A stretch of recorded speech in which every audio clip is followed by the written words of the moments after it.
Tempo Sports presents live coverage of the best of small college football. Coming up next, Tempo brings you live coverage of Wabash at DePauw as the two schools meet for the 93rd time in their traditional Monon Bell rivalry.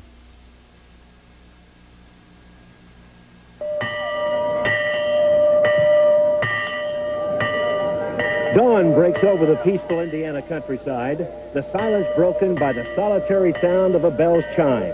For two local schools, that ringing signals the call to battle, as one of college football's most intense rivalries will be renewed on this field today.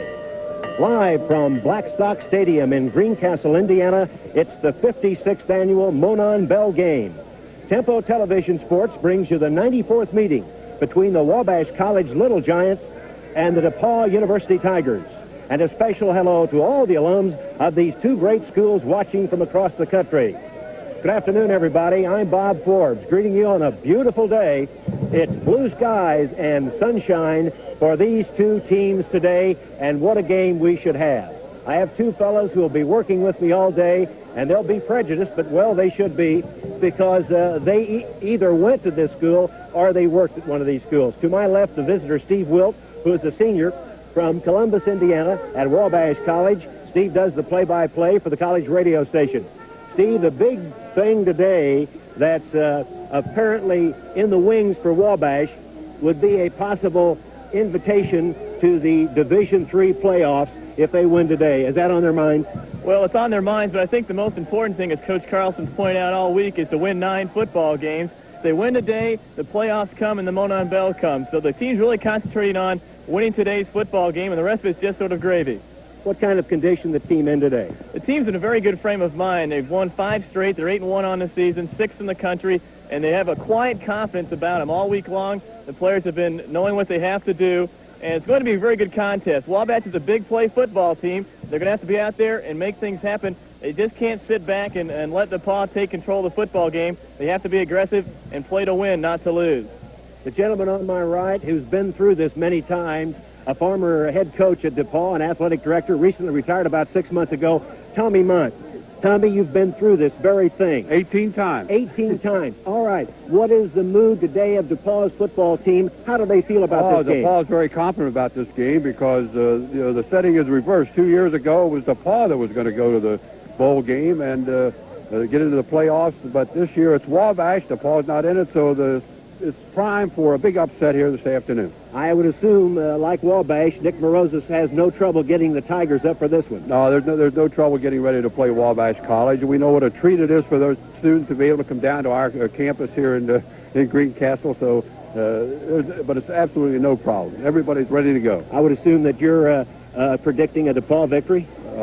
Certainly, I'd say by a couple points. Okay, and Steve, the same. You're predicting a Wabash victory. It's going to be a very good ball game. Both teams are evenly matched. They both have explosive offenses and very good defenses. It'll come down to who makes the least amount of mistakes. Wabash has been a team that's forced turnovers all season long. They'll have to do that again today to have a chance to win. Okay, Wabash and DePauw, we're ready. The cavemen and the tigers playing for Bill. It rode like a man. I'm resident composer at DePauw. And a lot of exciting things are happening, and a lot of these are due to the fact that I'm here at DePauw. Connections that have been made either directly or indirectly because of DePauw. I'm writing a concerto for 2 cellos for the National Symphony, which will get its premiere in February in Kennedy Center with Rostropovich conducting. Ballet for the Indianapolis Ballet Theater, symphony for the Kansas City Symphony. All of these things have come about in some way or another because I've been at DePauw. Good school. DePauw is distinctive because it does get the good student, and then it has the commitment from the faculty and from the administration to go the extra mile, to do a lot for the student, to provide them with opportunities, lots of personal help. I have one student who I give 10 minutes extra every day just to help her get through a special thing that she's having some difficulty with. We can do that at DePauw. We're small, but not so small that we can't provide our students with excellent opportunities. Our orchestra, our band, and our chorus are some of the best undergraduate ensembles that you can find anywhere in the country. The instructors that lead those groups, first-rate conductors, and their commitment to the students, and to do the kind of repertoire that it takes to have a school of music. That kind of commitment that I see is what makes DePauw special.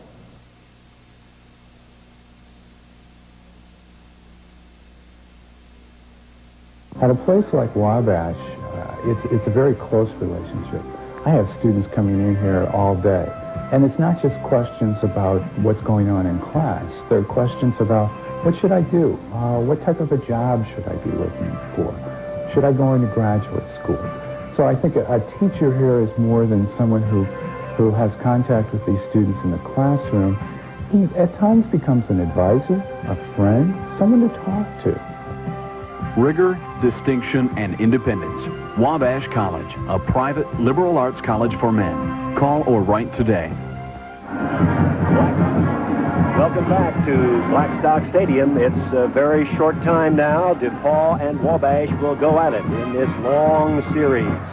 And the toss of the coin has been finished at the center of the field. It was won by Wabash, and they elected to take the option and take the second half call. Rankings. So they gives it to DePauw, and DePauw will receive, and Wabash will be kicking off to start the game.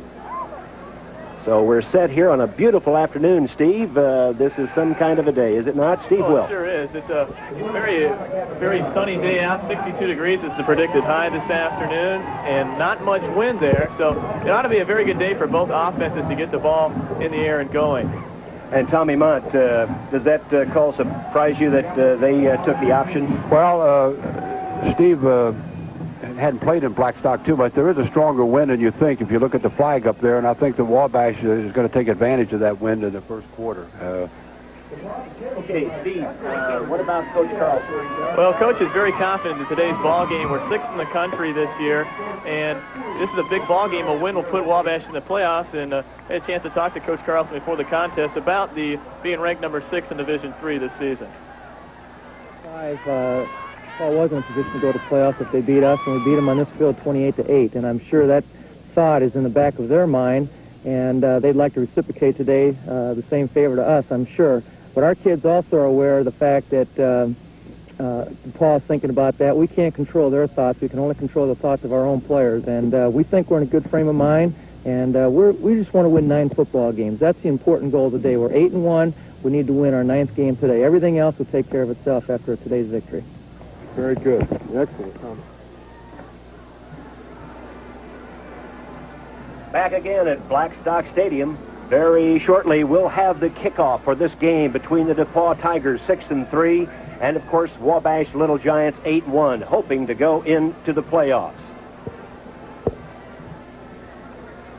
I think it's going to be really... Guys, it's a beautiful day here, you know, so 61 degrees. It's forecast for sunny. I don't think the weather will play a big part in this game, other than it's a great day for the fans and a great day for football. Oh, it sure is. I think it's going to be really important for both ball clubs to get the jitters out early. I know both teams got to be a little anxious to get out here and make contact with each other. You may see the first 5 or 6 minutes tell the tale of who can settle down the quickest, and that may become the difference in the ball game. Both ball clubs are very evenly matched on the day, and it will be who makes the least amount of mistakes will come out the victor in this Monon Classic. The officials now are on the field. Tom Bolson, the referee. Phil Hardwick is the umpire. The head linesman is Mike Caskey. The line judge is Cliff Spears, and the back judge is Rex Nichols. And we're set to go for the opening kickoff here on a beautiful afternoon in Greencastle, Indiana. It's the renewal of Wabash and DePauw. Mark Leckleitner, 6 foot, 190-pound senior from Fort Wayne, will kick it off for Wabash. They are dressed in white, trimmed in scarlet, and of course DePauw with their usual gold and black. It's the 94th game, Bob. Wabash is up 44-41 with 8 ties. In the Monon Bell Series, this is the 56th contest, and it stands dead even 25-25 with 5 ties in the Classic. Standing deep are Jim Abear, number 5, Joe Pendle, number 18, a wide receiver out of Indianapolis. Both of these young men are capable of going all the way. We're set to go. The Monon Bell battle is just about to begin, and we have a crowd here of about 5,000 to 6,000, and they're ready, and we're ready, and here is the kickoff. It's to the side, and now at the 10, and out of bounds outside the 20-yard line. Special teams for Wabash has been very good all year long of not letting the kickoff return get out of hand. That time, Rob Pfeiffer came up with a nice tackle on the near sideline. DePauw, though, with fairly good field position out about the 29-yard line. The left tackle is Bill Weimer for the DePauw offensive line. The left guard, Dan Nelson. The center is Dan Kirby. The right guard is Steve Wataska, and the right tackle is Rob Bush. They swing out wide to the right side, Mazer. Wide to the left side is Todd Cleveland. The quarterback is Boris. They have split backs on 1st and 10.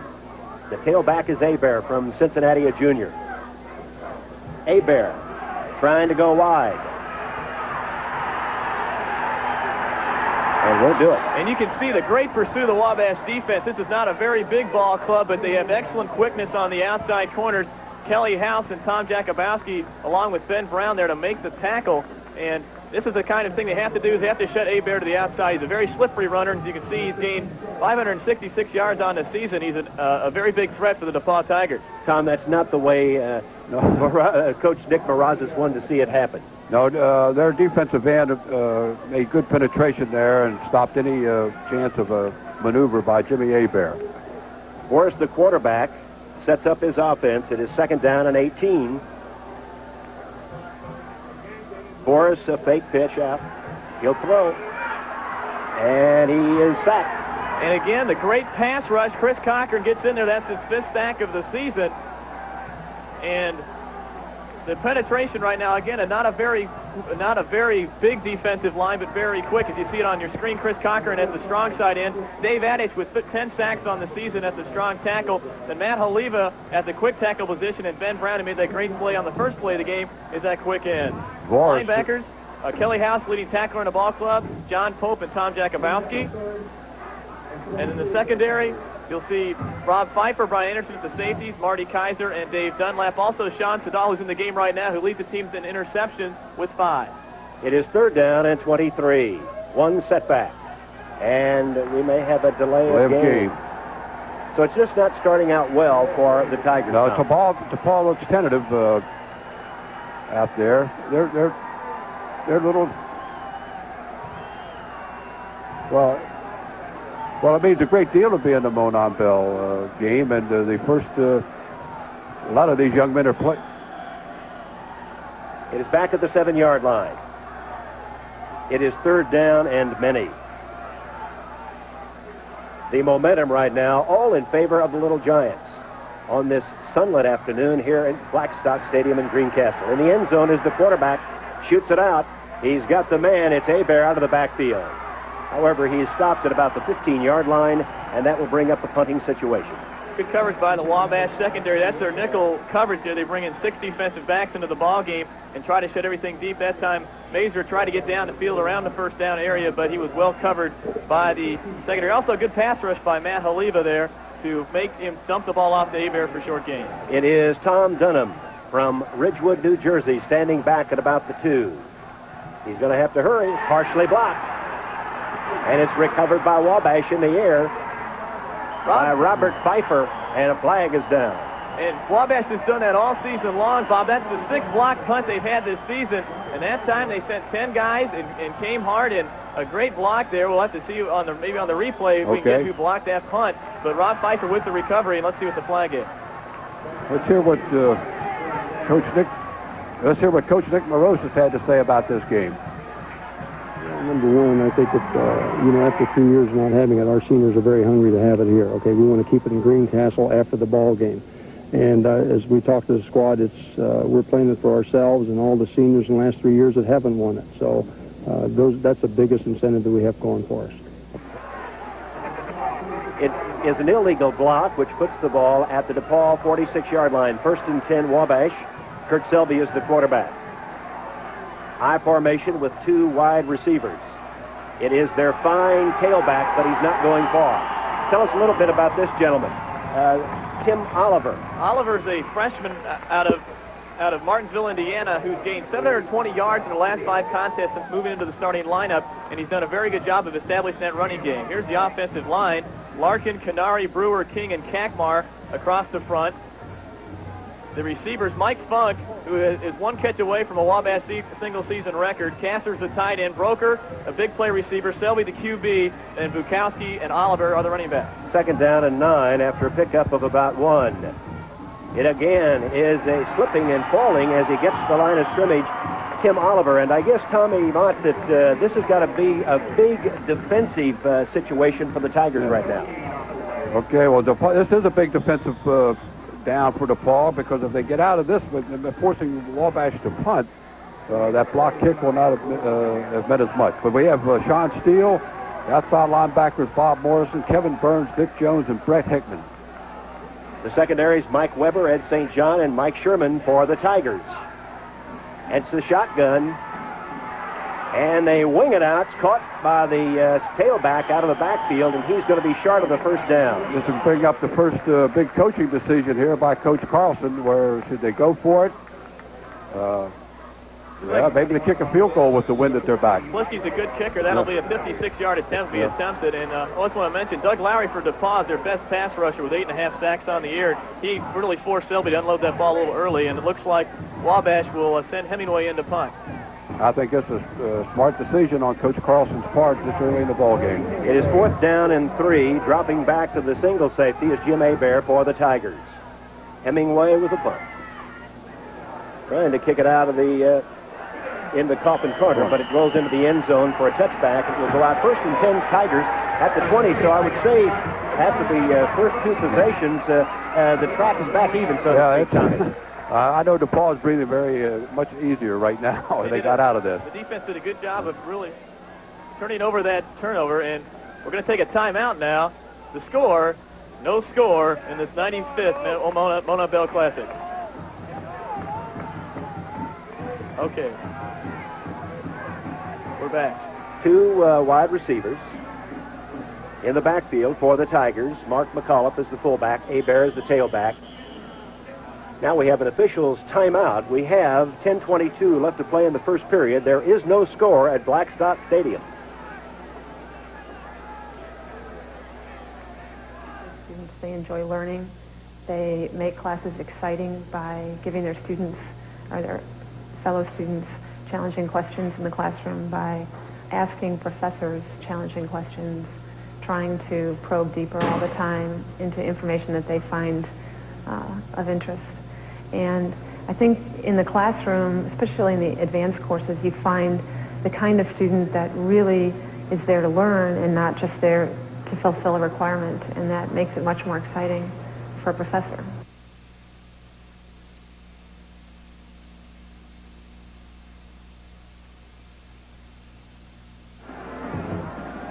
The Monon Bell battle on tempo, and we have no score here at Blackstock Stadium in Greencastle, Indiana, the home of the DePauw Tigers, with 10:22 left to play in quarter 1.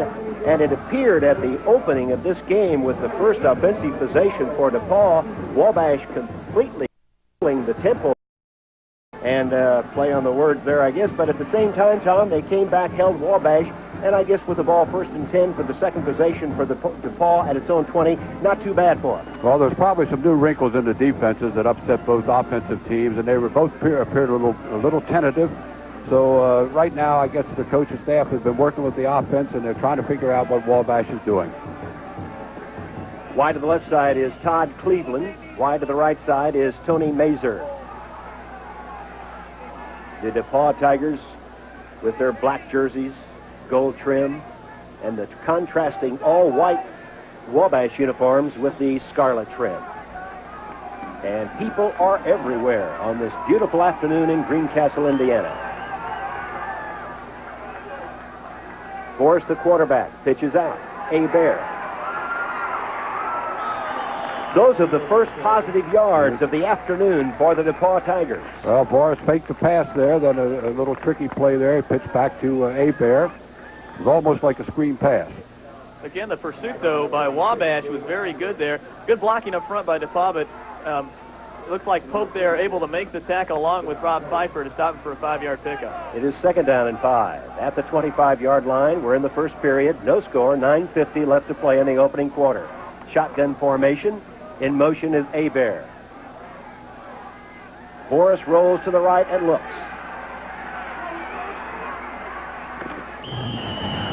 Boris is out of bounds and little gain, if any. He may have picked up a yard or so, and that will bring up 3rd down for the Tigers. Say the coverage back deep. Marty Kaiser, also Dave Dunlap doing a very fine job on the outside receivers, Mazer and Cleveland, and it allowed the defensive front to penetrate through and force Boris out of bounds for maybe a loss of a yard or so. And again, we'll see Sadal come in and Pope come out to give him that nickel back situation. 3rd down and 5 for the Tigers. They align themselves in the shotgun formation. In motion is Abear. Boris again to throw. He whips it out, and it's deflected away on a fine defensive play by Marty Kaiser, the strong corner from Jasper, Indiana. That time Wabash did a little bit something different there. They've been going into zone-type coverage for right now, and now when Abear goes in motion, Ron Pfeiffer, number 6, picked him up, and Kaiser took Cleveland man-to-man there and almost made the interception. Tom Dunham, the kicker, a 5'10", 175-pound senior from Ridgewood, New Jersey. Todd holds every kicking record for extra points and field goals in DePauw's history. Mike Funk and Robert Pfeiffer standing deep. A low driving spiral. It is Pfeiffer at the 38. He is to midfield. So the DePauw Tigers take the punt and turn the ball over to the Wabash Little Giants with 9:23 left to play in the opening period here at Blackstock Stadium. There is no score. Going to the liberal arts school, Wabash, and taking that, I learned how to solve problems. And again, I learned how to think. And going on to graduate school, I chose what kind of problems I wanted to solve, and those were engineering problems. And I was with engineering students primarily. There was a group of 7 of us, and 6 of them were engineers as undergraduate, and I was the only chemistry or science major. And I learned quickly that these engineers, because of their background and upbringing and education, were formula users, that they didn't necessarily think through an entire problem and didn't see all aspects to it. And I was, again, the one who would ask all the questions, say, well, what about this? Well, what about this? And a lot of times they didn't have answers. And working together, we came up with answers and solutions. Rigor, distinction, and independence. Wabash College, a private liberal arts college for men. Call or write today. A face mask penalty on a play has given the Wabash Little Giants a 1st and 1 at the 41 in DePauw territory. So this is a down. They can do just about anything they want to. High formation. And a pass to the right side, caught by number 24, Ed Broker from Carmel. Incomplete. That was out of bounds. Well, it was out of bounds when he caught it. Out of bounds when he caught it, so it'll come back 2nd and 1 at the 41. That's one of Kurt's favorite routes. He likes to see what the defensive cornerbacks are doing and call the quick out. That time it was covered very well by the outside linebacker Hickman, and Broker just couldn't get his feet in bounds. In college, of course, you only have to have 1 foot in bounds. However, he was unable to do that. So it is 2nd down and 1 at the DePauw 41-yard line. The quarterback is number 19, Kurt Selby. He gives it to the second man through, and that's Tim Oliver, and Oliver goes for a 1st down, but we have a flag on the play. It is Sean Steele, the defensive end for DePauw, making the stop. However, the call apparently is against the Tigers. The Tigers had about 4 people jump offside there. Coach Barosas, I know this week I sat in on a couple of meetings, and he was emphasizing emotional control for this ball game, because it is a game of emotion, and here it comes up. Look at the whole left side of the DePauw line. They make contact. Sometimes you can get too emotional, can't you? Oh, sure. But they'll settle down. It takes a little time in a game such as this. It is 1st and 10, Wabash at the DePauw 36-yard line. Big play here on 1st down. Wabash has been noted to run a lot on first. Let's see if they maybe try to play action here and try to throw the football on 1st down. It's a delay to Oliver, the freshman from Martinsville, and he's got good running room, and he's very close to another first down inside the 30 at about the 27-yard line. That looked like a modified draw play. Well, it sure did. Tim is a very fine runner. He's very quick and explosive. If people remember Billy Kaiser from 2 years ago, gained 211 yards in his ball game, the second all-time leading rusher. That time a great hole by Emmett King to break him loose, and Oliver just runs into the secondary for a big gain. Mike Sherman, the safety from Indianapolis, made the stop. It is second down, less than a yard. The ball at the 26-yard line in DePauw territory. The quarterback, Selby. DePauw almost jumped off sides again. And this time, the Little quarterback mix-up back there. Little mix-up. He gets back to the line of scrimmage, and I think he's short of the first down. That's going to be close. Nope, he's got the first down. So the Little Giants maintain this momentum with another first down just outside the 25-yard line, midway between the sidelines. Selby not known for his running ability, but he's had a pretty good season throwing the football, 1,400, almost 1,500 yards and 15 touchdowns, and about a 50% completion rate in his first and 10 Little Giants at the 26. 7.5 minutes left to play in the first period. No score from Blackstock Stadium in Greencastle, Wabash, and DePauw. Oliver a first down at the 14. That was Ray Bukowski on the quick hitter that time, and instead of going to the tailback, they tried the counter play and trapped up the middle, and Buko with the first down across the 15. Yes, that's Ray Bukowski, the fullback, a junior out of Woodridge, Illinois, and he took the quick handoff from the quarterback and has a first down inside the DePauw 15-yard line. So the Little Giants are on the move, and DePauw's defense will be tested now, Tom. Yes, and you notice that most of the Wabash plays, the initial reaction looks like a pass play, and DePauw, I think, is reacting pass. Tight end Rich Castor moved from the left side to the right side. Oliver almost caught behind the line of scrimmage.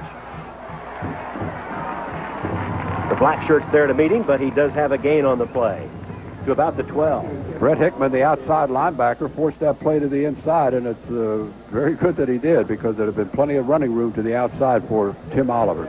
It was again Mike Sherman, number 22, the safety out of Indianapolis, making the hit on the play. It is a gain of 3, second down and 7. The ball still midway between the sidelines. Bukowski is the fullback, and the tailback is Oliver. He's got Funk for the touchdown. He made Mike Funk had 6 points on that one, Bob, and he just threw a little bit behind him, and he had beaten his man to the inside part of the post. DePauw had it. I think that was the case maybe of the young man trying to look up too quickly. All right. Here's the replay. And he had it and dropped it. And he was ready to get into the end zone, Tom. DePauw's outside linebacker was moved in and was on a blitzing situation, and very wisely the Wabash quarterback, Selby, picked this up. It is third down and 7 at the Tiger 12-yard line. In the shotgun, the quarterback, Selby, drops back. He has a man in motion. That is Oliver. Selby looks. Now he throws it. There's a flag down, and it's overthrown, intended for Mike Funk in the end zone. And let's see, we have a clip, I believe, against Wabash. Kevin Burns. Okay, we talked with Kevin Burns before the game. He's number 52 on the defense, and Kevin's is looking for his first victory against Wabash. Let's hear what he had to say. Since I was in 4th grade, it means a tremendous amount to me. And it's even more special to be able to play Wabash on your last game. My last high school game was a state championship, and this is even more intense than that'll ever be. It's just a great thrill to be able to be part of something as emotional as this. The penalty has been assessed against the Wabash Little Giants, a clip, and that puts it back almost to the 30-yard line. Interesting call there, Tommy. They decided to see if they can hold him again one more time and make Flisky have a really long field goal instead of the easy chip shot. Well, we'll see who made the right decision that time. Selby drops back in the shotgun formation again. It is third down and 22. The ball just inside the DePauw 30-yard line. Selby to throw. Good call now for DePauw, because that will bring them up. If they try a field goal, it will be a long one. It looks like they're going for the field goal. It is 4th down and an apparent field goal attempt. The ball will be spotted at the 37-yard line. It would be a hard kick. Mike Funk will hold it. And Tim Plisky from Valparaiso, Indiana, has 6 field goals in 9 tries this season. The soccer-style kicker would be a 47-yarder.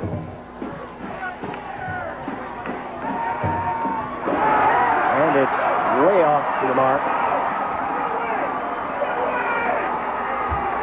And DePauw is going to run it back. I don't believe that.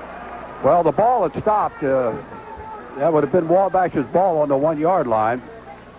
The young man got excited there. That was Tim Oliver. So DePauw takes over 1st and 10 at its 5-yard line. However, as it turned out, it went out of bounds on the 5. And then went out of rolled bounds back at in. 5. Right. Okay, rolled back in. So that's why the ball is at the 5-yard line. And it will be DePauw's football, 1st and 10, 95 yards away from the Wabash goal line. Important series for the defense here to try to stop DePauw on 3 plays and make them force it to kick it and get good field position back. Oliver is the, Hebert is the tailback. Going to be Hebert. And they're swarming. They're gang tackling on those backs for DePauw. It'd be an understatement to say DePauw's had good field position this quarter. Say that time, Brendan Smith, the inside linebacker from Bloomington, Indiana, came through and was able to read the run very well and hit Hebert before he could get started for a very short game. I guess, Tom, if you consider the amount of time DePauw has played offensively in its own territory and Wabash has played in the DePauw area offensively for them, I suppose it's lucky that DePauw is still in a scoreless tie. The Tigers on 2nd down and 7. Almost, but not quite. Defending on the play was Marty Kaiser. The intended receiver was Todd Cleveland, the wide receiver out of Napanee. Todd is the leading freshman scorer of all time in DePauw football. I think he scored 44 points. I think that's Mazur. Mazur, I believe. Mazur. Kaiser yeah, there Mazur. is our All-American, was an All-American candidate at cornerback coming into the season. He needs 1 interception to have the all-time career record for interceptions for a Wabash College Little Giant. He's done a very fine job really staying tight on Cleveland on the long routes there and was able to break the pass up. 5:11 left to play in quarter 1. No score. DePauw with the football, 3rd down and 7. The Tigers have yet to get a first down. Here's a handoff. They may have their first down. They do. As Mark McAuliffe, a fullback from Deerfield, Illinois, 5'11", 200-pound junior, was stopped by Robert Pfeiffer, but not until the Tigers get the football out to the 21, and that gives them a little breathing room, Tommy.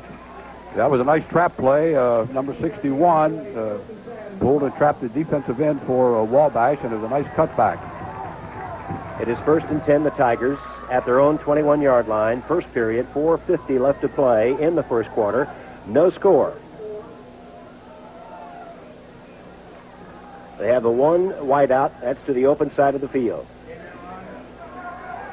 Oh, good run. Good move by Jim Hebert. And Hebert gets good yardage. Cliff Gamble, who had such a great game last week against Case Western in Cleveland, which incidentally is his hometown, is in there now at fullback, and Cliff is a pretty good blocker. A gain of almost, well, let's call it 8. 2nd down and 2, as you see Nick Barosas in his 7th year at DePauw. Nick with 50 wins on the season, 50 and 19, one of the best winning percentages in DePauw history, and looking for number 51 this afternoon. Again, the quarterback, Jeff Boris from Aurora, Illinois. On 2nd down and 2. Boris to throw. Intended for number 82, Pete Baroni, the tight end from Oak Brook, Illinois. The one difference between last year's contest and this year's contest is that the defensive line is getting extreme pressure on Boris. That time, Jake Cornell, number 64, and Dave Adams, number 56, were able to get in there and again make Boris throw the football away. We're still in the first period. 3:55 left to play. No score. We know there are a lot of DePauw Wabash alums out there, and pretty soon we're going to flash a number on the screen where you can start calling in. We'd like to hear from you. Boris 1 for 3, 8 yards, and he's faced with 3rd and 2. 3:55 left to play in this period. And it's going to be Hebert short of a first down. It would appear he's short, but I don't know. It's going to be close. His forward motion carried to about the 31. So it's going to be determined by the spot of the football. And, Tom, I think it's awfully close. Yeah, but they're going to measure it, make sure enough. It's about a yard. It looks like it's about a half a yard short. And good play by John Pope, the inside linebacker, to come in and stuff the play and stop Aber short of the first down. Tom Downham back to punt, standing at the 18, double safety. High kick, floater. Number 6, Robert Pfeiffer.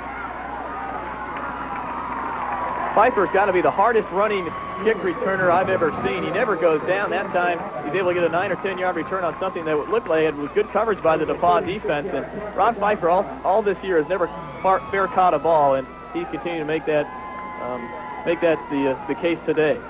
So Wabash this time doesn't have the outstanding field position it has had in their other possessions. They'll start from their own 44-yard line.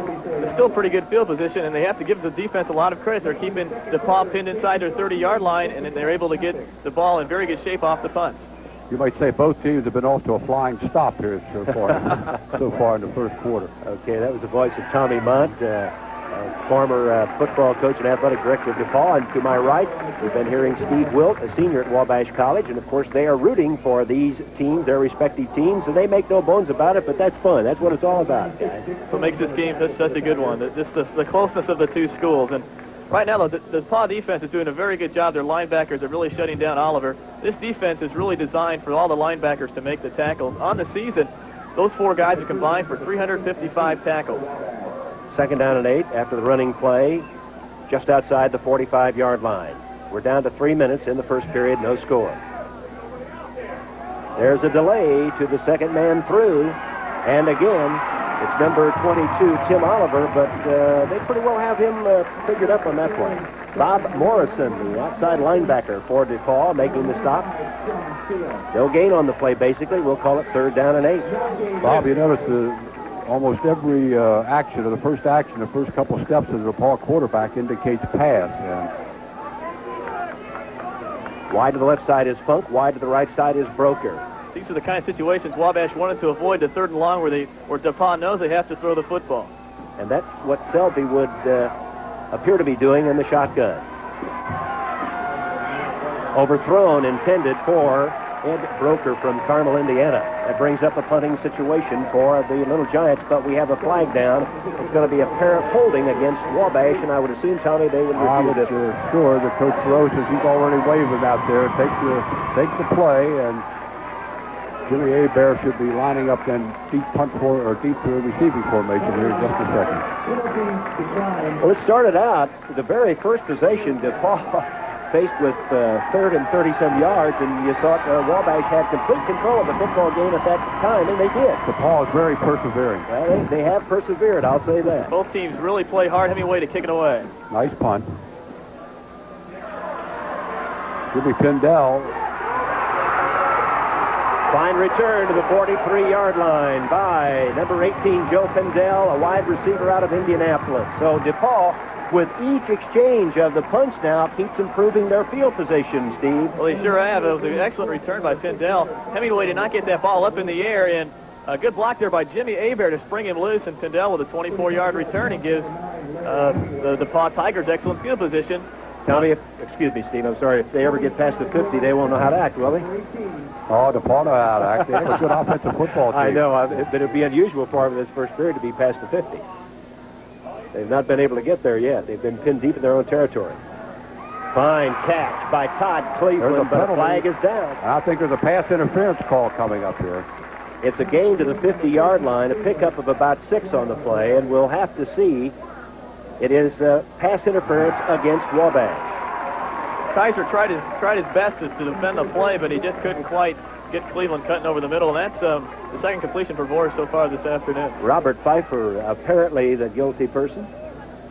I know Tom Cooper out there someplace in this great country of ours is looking. There are a lot of passes that he caught for us back when he was playing. Tom Cooper from Sullivan, Indiana.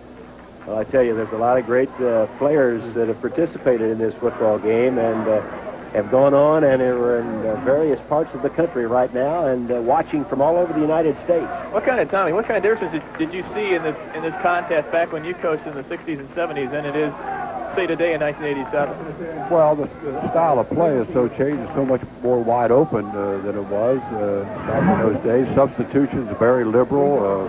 Equipment's much lighter. But the good players of those days will be playing today, just like the good players today will be playing then. It is 2nd down and 4. The ball at midfield. 1:52 left to play in the first period. No score. DePauw on a drive. And a fine run by Hebert. He's inside the 40. It is Brendan Smith stopping Hebert at the 39. And the DePauw Tigers are on the move. And there is the replay. And you see the fine tailback from Cincinnati, a junior, go to the 39. Give a lot of credit to his offensive line there, especially Steve Witoska, number 61, the right guard, who was able to open that hole up. He took out Fred Green, our biggest defensive lineman, at 6'3" and 260 on that side. Weimer, Nelson, Kirby, Witoska, and Rob Bush all doing a fine job up there for DePauw. And it is Hebert again. So he is a workhorse. I guess he is the counterpart to Oliver on Wabash's team. He sure is, and both running backs have similar styles. Hebert is a very shifty runner. He breaks tackles very well. He catches the football, and Oliver is much the same way. You see on the replay here, Cliff Gamble, number 30, gets a nice block to spring him loose out there, and the offensive line's getting great penetration, pushing the Wabash defense back 3 or 4 yards before anybody's able to get a hit on Hebert. Jakubowski, who's a busy man today. It is a gain of 4, 2nd down and 6. The ball at the Wabash 35-yard line on this beautiful afternoon in Greencastle. What a day. The pass intended down the sideline for number 83, Tony Mazer from Barrington, Illinois. Kelley House was the defender down there. It was incomplete, bringing up 3rd down and 6. I think Boris was very smart there and not forcing that ball between the two Wabash defenders, and I think that he saw he didn't have much of a chance of completing it. One of the things Coach Carlson had harped on all through the week was to be very aware of Mazur, and they're trying to hit him off the line so he can't get started. That time, Kelley House covered him man for man and was able to make sure he didn't get to the football. They have a wide-open offensive alignment this time on 3rd down. Boris to throw. Fine catch and a 1st down for the Tigers inside the 25-yard line. Tom Jakubowski again making the stop on the play, but it's another Tiger 1st down. That was to the tight end, Greg Warner, the leading receiver on the DePauw Ball Club. And, Tommy, he's really done a good job for them up in the middle.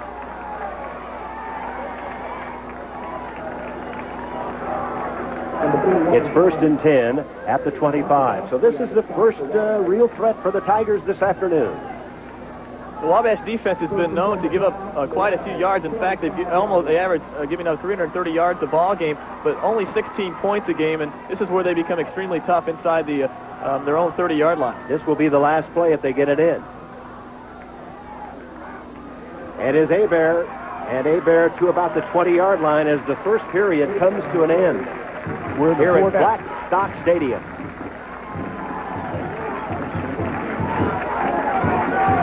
The score from Greencastle, Indiana, there is none.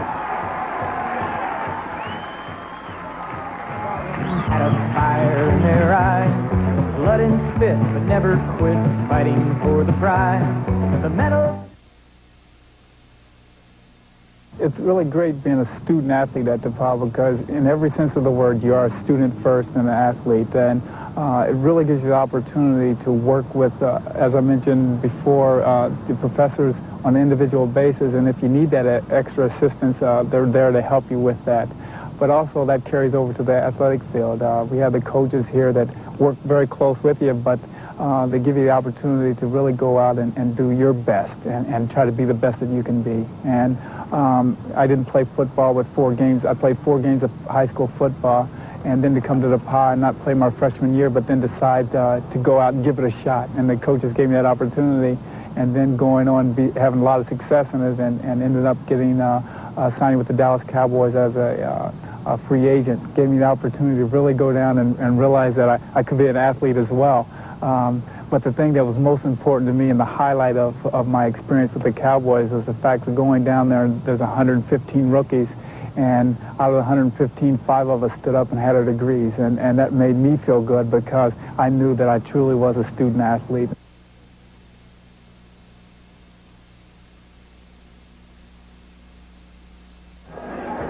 Welcome back on this beautiful afternoon in Greencastle, Indiana. It is second down, 6 for the Tigers. They are threatening. They have the football as we open the second period in Wabash territory. Mazer is in motion. It is Abear again. And Abear is outside the 10 somewhere, I believe, when he stepped out of bounds. Out of Norman, California, the Northern Alumni Club for DePauw is meeting. Earl Liebig, a great end for DePauw back in the mid-60s, hosting the party. Walt Smith's there, Stu Young, Eric Crispin, Roy Pottinger. All those fellows are doctors. What are you doing, operating on each other? It is 1st and 10 at the Wabash 13. This has been the second serious threat. The first by DePauw. Wabash had one similar to this, but it didn't work out for them. DePauw's got 2 tight ends in there now. It is Abear again. And they're attacking into the short side of the field. And Abear didn't gain much this time. That time, great pursuit by the defense to the short side. Able Jakubowski and Pfeiffer to make the hit. And coming up on your screen right now are the DePauw Wabash alumni phone numbers. If you're watching the ball game anywhere in the country, please give us a call. The numbers are 317-653-9634 and also 317-653-9270. And let us know where you're watching it from. They're not 800 numbers, Wabash fans. You've got to call. Oh, my. I'd like to make one announcement from that. The Wabash family says hello to Dean Norman Moore in Philadelphia. Best wishes to Dean Moore. He was the dean of the college last year and suffered a stroke, and I know he's tuning in to this ball game this afternoon. I'd like to add my thoughts to that, too. They're asking, the fans have gotten so close to the field that they must get the fans away from the sidelines more. Midway through the first quarter, it's Capital 3. There are 30 people in Pittsburgh at Scott Hamilton's arrangement with 15 DePauw grads and 15 Wabash grads. That ought to be interesting. Hope they'll still speak to each other after this one's over. A gain of about 2. It's at the 11. Second down and 8. DePauw on the move. There is no score. We're in the early moments of the second period. It is Boris to throw. He looks. He has the man. Touchdown. It's Mazer.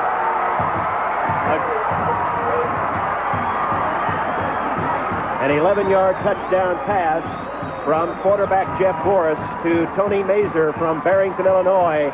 And DePauw's on the board with 6. And I know that doesn't make you very happy, Steve. No, it doesn't. That was a great pass rush by Ben Brown. He hit him right when Boris let go of the football, but Mazer is a very dangerous receiver, and Dave Dunlap he got behind Dave Dunlap for the score. DePauw faked running action to the left on that play. It got fine. The point after, and it's 7-0 with 14:44 left to play in the second period. The Tigers are on the board, and they lead from Blackstock Stadium. The score here, 7-0 DePauw.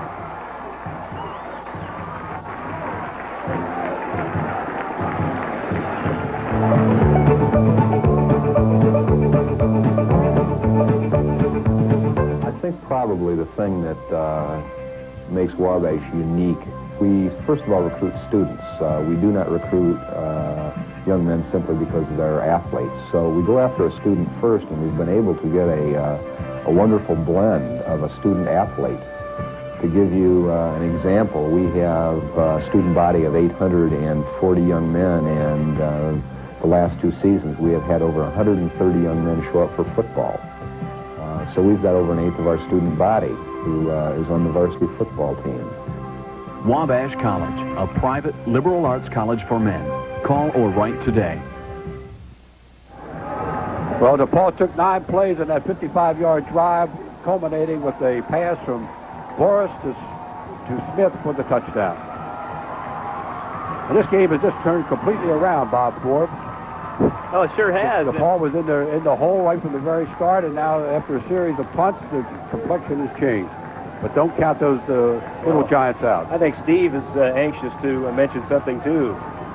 Mazer, that's his 8th touchdown of the season, and the guy has had a great season for DePauw, and he's a very fine receiver. And back deep now for the Little Giants, it'll be Pfeiffer, Burgess, and Kaiser. That's a deep one. They'll not run that one back.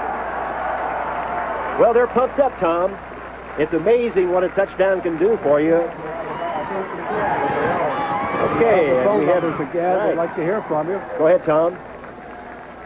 Area code 317-653-9634. 317-653 and 9270. Let us know where you're from tonight. I'd like to say a special hello to my parents in Columbus, Indiana. They're at the Elks Club watching the game with the Wabash and DePauw alums this afternoon. I bet there'll be some interesting meetings today.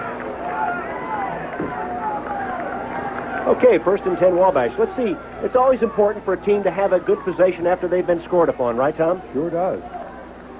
And Wabash wants to counter. They'll go to the air. Right through the hands of Mike Crump. But, Steve, what do you think? Has that man been a potent pass receiver? He has been. He has 55 catches on the year. That ties the single-season record. And a good idea by Coach Greg Carlson.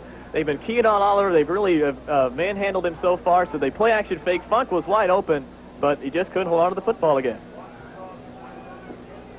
And see Kurt 1 for 6 for only 5 yards. It's reminiscent of last year where he didn't complete a pass in the first half in that 86 game.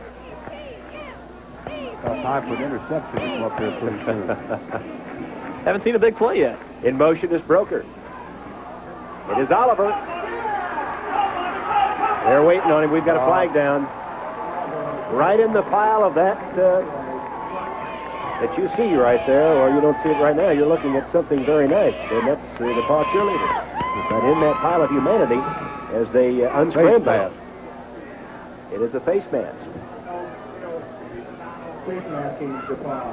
Penalties are part of the football game, we all know, but sometimes they come at very inopportune times, depending on which team you're rooting for or rooting against, I suppose. But this is an inopportune time for DePauw because they had them stopped for little or no gain. So it'll bring up now a 2nd and short situation instead of 3rd and long, and that's a big break for the Wabash offense. So far, the DePauw linebackers have done a good job of turning the play inside and letting the inside people like Burns and Jones make the tackles, and that's what they've done so far today. We have 14 minutes and 25 seconds left to play in this second period. DePauw leads it 7-0 on a touchdown pass from Boris to Mazer. And again, it is number 22, Tim Oliver, the freshman out of Martinsville, stopped by Doug Lowry, the defensive end. Little or no gain, and that's going to bring up 3rd down and 4. Good penetration by Doug Lowry. Also, Kevin Burns, number 52, was DePauw's leading tackler this year with 80 unassisted tackles. R.E. Kiwa from Crown Point, Indiana. Have I got that right, Steve? Sure do. Art's our tight end, who is a very good pass receiver. They have 3 wide receivers. And it's the quarterback. He's going to run for the first down. Has it. Out of bounds at the 43. And a first down for the Wabash Little Giants. That's Kurt Selby out of Fort Wayne, knocked out by Dick Jones. That's something you will rarely see Kurt Selby do, is scramble out of the pocket. Here he's rolling to his left. Good protection. Brian Canary keeping him out, and he sees the lane, and my gosh, he takes it. And he gets upfield and makes a nice move here to juke the linebacker Hickman, and he gets a very big gain on it, and it's first down Wabash. And Kurt has to do that today because the DePauw defensive front's going to come at him, 4, 5, 6 guys, and if he sees that, he has to take it and get the yards. 13:27 left to play in the second period. DePauw up by 7. It is 1st and 10 Wabash at the Wabash 43. And again, the workhorse for the Wabash offense is Tim Oliver. He is stopped by Rich Bulger. Up in River Falls, Wisconsin, the Moody family's watching the game, and they're the cousins of 79, Bill Weiler of DePauw University. From Somerville, South Carolina, Phil Herman and Walt Inman.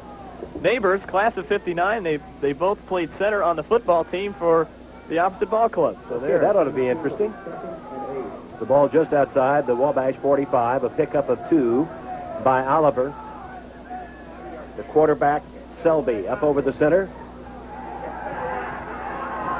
Oh, a fine pass and a first down at the 40-yard line, caught by number 24, Ed Broker. You hear a lot about Mike Funk throughout the course of the year, but I think Ed Broker is probably the more dangerous of the two receivers. Ed, a senior out of Carmel, you can see his numbers there, 36 receptions, 663 yards, almost 19 yards a catch, and he has the knack of making the clutch catch and over the middle, just like he did right there. Now, Wabash, as we talked about, Tom, this would be, and here's the replay, as the quarterback shoots it down the middle for Broker, and as he falls to the turf, he has the first down at the Tiger 40. This is a very important possession for Wabash.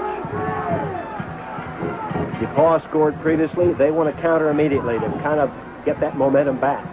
And again, it's Oliver. And this time, he's inside the 35. He had good running room there.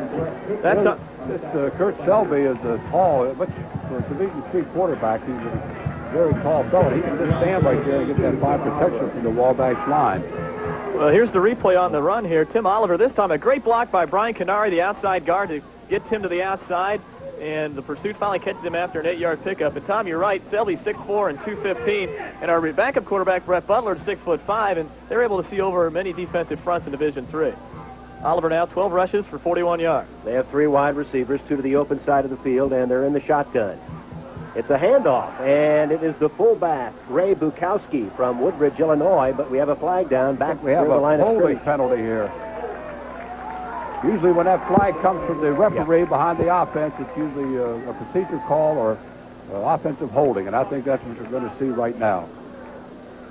And Wabash has had some inopportune calls for them. Well, they sure did. The penalty on the drive when they penetrate inside the DePauw 20, the holding, the clipping that backed them up outside, and the missed field goal ensuing.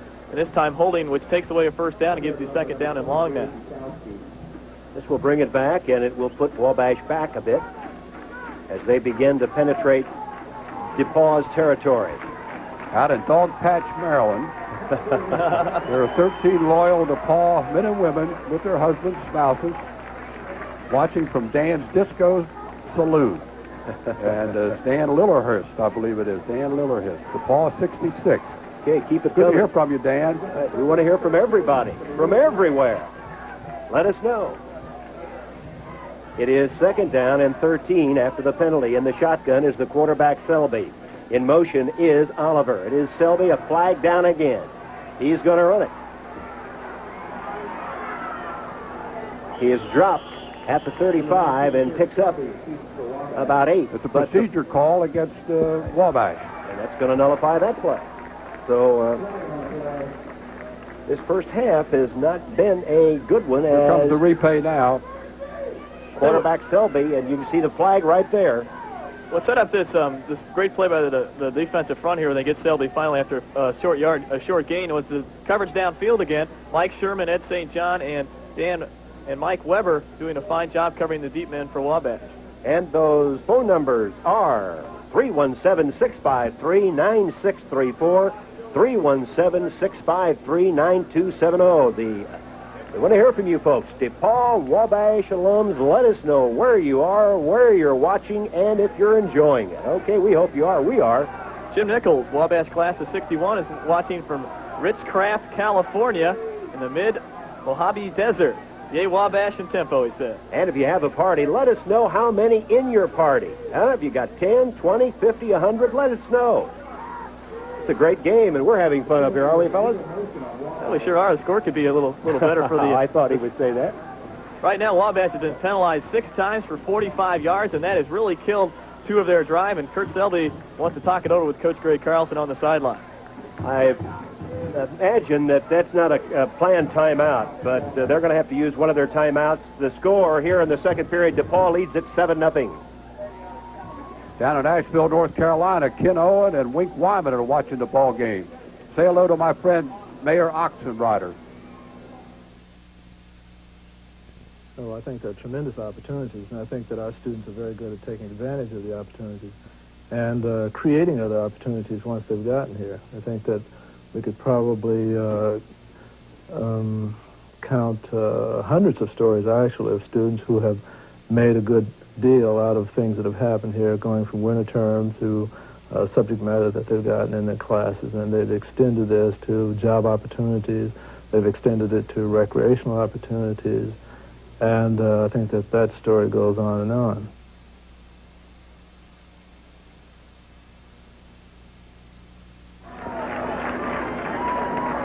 Welcome back to Blackstock Stadium. We sit, of course, on the DePauw side since this is the DePauw home game, but across the way we see nothing but a sea of red. So this Wabash crowd has been very good all season long, even to the road games. We had a caravan of about 100 fans went up to Baldwin Wallace in Cleveland, Ohio, which is about a 7-hour drive to watch the Little Giants. They've traveled to all the road games, and they've been very loyal supporters of the Little Giants this season. It is second down, 17 for the Little Giants as the quarterback Selby is in the shotgun. Selby to throw. And an excellent catch on a rolling catch by Ed Broker. And he's a senior out of Carmel, and he's got good yardage just outside the 35, which will bring up about 35. DePauw had only a 3-man rush on that play, but Selby was able to stand in there and pick out his receiver. He threw the ball in the right spot, and that is down and away where if anyone was going to catch the football, it was going to be Broker and not a DePauw defender. It is 3rd and 6. Broker again, or rather Selby, I'm sorry. Selby fires. It is caught at the sidelines, and let's see, was he in bounds? And he was. He got it in bounds. And a first down. We have roughing the passer on DePauw, and Kurt Selby's down on the field at about the 35-yard line. And that could be a big blow if Kurt cannot return if the injury is serious. You can see Sean Steele was the defender on the play. The catch was made by Ed Broker again. And as you're looking right now, it is the quarterback, Kurt Selby, from Fort Wayne, injured, and we also have a roughing the passer call. I think Steele hit Selby after he released the football, the defensive end for DePauw. He's a pretty big boy, 6'3", 220, and a sophomore. Butler is the backup quarterback, Steve, and if he comes in, has he had much of opportunity to play this year?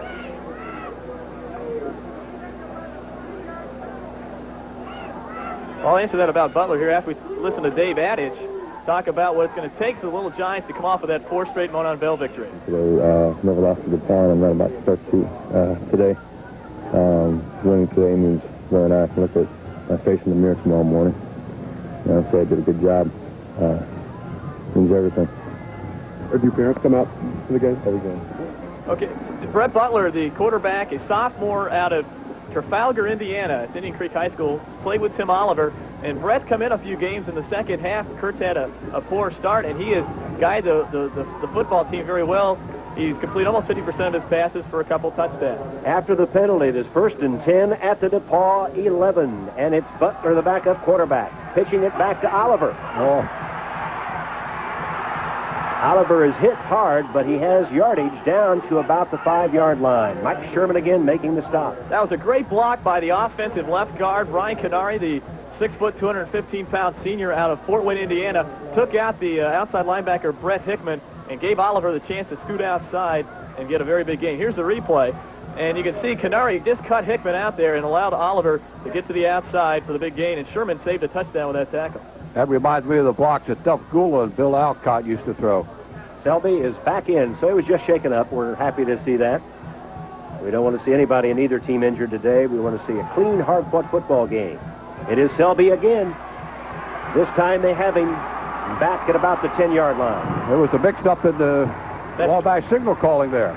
It sure was. It looks like he wanted to give it to Oliver, and the exchange was not made, and Selby just had to sort of wing it. And unfortunately, the DePauw defense in there to make a big play there on 2nd down. DePauw's defense in this game, they're playing very reckless, and the pursuit has been good. Of course, they're going to give up something occasionally, but right now they're in a precarious position. But if they come up with this play, they're going to force Wabash into a field goal.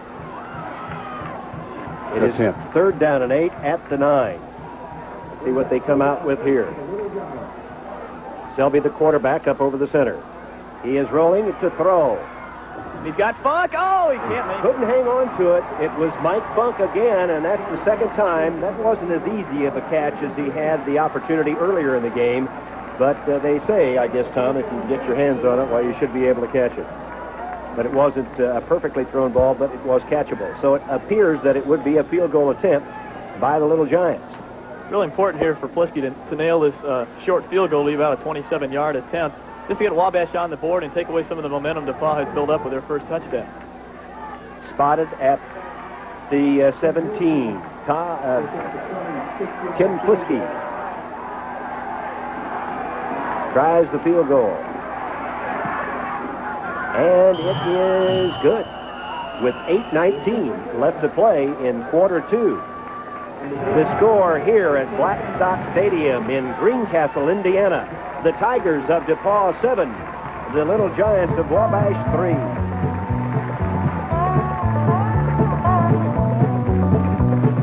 Long before the cannonball traveled through her town.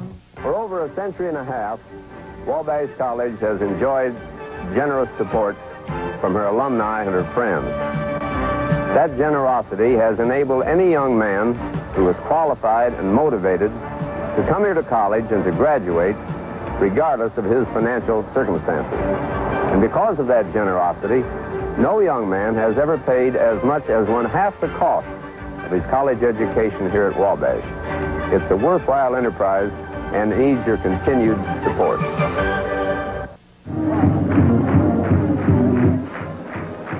Welcome back to Blackstock Stadium. The field goal by Tim Plisky from 27 yards out, and the Little Giants of Wabash have scored 7-3. DePauw still leads it. 8:19 left to play in the second quarter. That drive took 12 plays, 71 yards, and 6 minutes and 25 seconds off the clock before Plisky nailed the field goal, and Wabash able to eat some time and give their defense a chance to rest up and try to stop this DePauw offense. So the Little Giants will be kicking off. It took 12 plays, Bob, for Wabash to move 71 yards with 6 minutes and 25 seconds before Plisky kicked that 27-yard field goal. Well, I know it's a trite statement, but boy, this is anybody's game, is it not? As we saw last year, it doesn't really matter how far the other team gets down. Both these teams have got a lot of intensity and a lot on the line here to come back, and 7-3 really is anybody's ball game. Both offenses can score at will and very quickly. Mark Leitner will be kicking off. Like to mention that it's Mark's 22nd know what I'm supposed to go down 22nd birthday today. So happy birthday, Mark, and let's kick one deep now for the Little Giants. Standing deep. Down at the Barclay Corns in Cincinnati, Ohio, there are 30 to 40 Wabash and DePauw alums watching this game, and we had a call from Graham Bryce, class of 62, from Portland, Oregon. Hebert at about the 15. Oh, he's got a big hole. All the way down to the Wabash 39-yard line. Jimmy Hebert, and DePauw will start 1st and 10 at the Wabash 39. And boy, what a comeback after you have a field goal against you and you start your possession at the opponent's 39. And here is Hebert taking the kickoff. He comes up, moves to the left, and then cuts right, and he goes down the sidelines. A 48-yard return by Jimmy Hebert, and that gives DePauw great field position at the Little Giant 39. 1st and 10, DePauw leading 7-3 in the second quarter. Pitch back to Hebert. Hebert's longest run from the season this year from a kickoff return. And Hebert is down to the 28-yard line. Well, you guys are getting deluged with mail, aren't you? Or phone calls, I should say. Let's take a time to mention a few of these. Mac Vitae, a Wabash alum class of 78 from Phoenix, Arizona, is watching the ball game. And the father and grandpa of Dominic Mazzone, the freshman wide receiver from Naples, Florida, and they say hi. They have a mixed group of fans over there watching the game today. It is 1st and 10. The Tigers at the Wabash 28. Hebert is in motion this time. It is Boris looking. There it He's goes. going to throw for Hebert. He's caught it, but he's out of bounds. Again, we see on the coverage that Rob Pfeiffer, number 6, the strong side safety, is taking Hebert man-to-man wherever he wants to go. and that time Hebert did slip behind him, but Rob was able to force him to get out of bounds.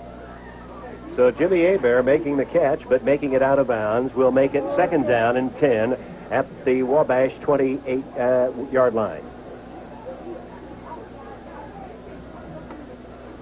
Let's see what they call this time. They swing out wide to the left side, Vincent Thomas, and wide to the right side is Todd Cleveland. In motion is the tailback, again, Hebert. They give it to the fullback, McAuliffe, and McAuliffe has short yardage to about the 25, a pickup of 3, and that will bring up 3rd and 7. So the story with 7.5 minutes left to play in the first half, the Tigers lead at 7-3. Go ahead, Steve. For more people watching the ball game from around the country, the Dermonds from Vero Beach, Florida. Grandson Dave Wood is on the team for DePauw. Phil Osha, DePauw graduate 1956 from Lake Wawasee, Indiana. And son Tom, a class of 86 from D.C., and son 89 here at Blackstock watching the ball game. We'll have the phone numbers again at halftime, so watch your television. This is Horse.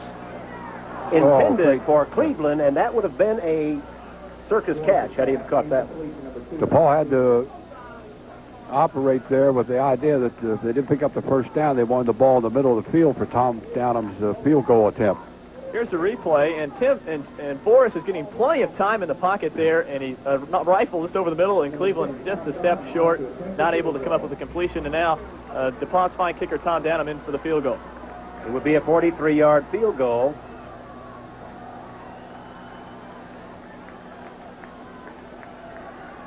As Tom Downham waits, he's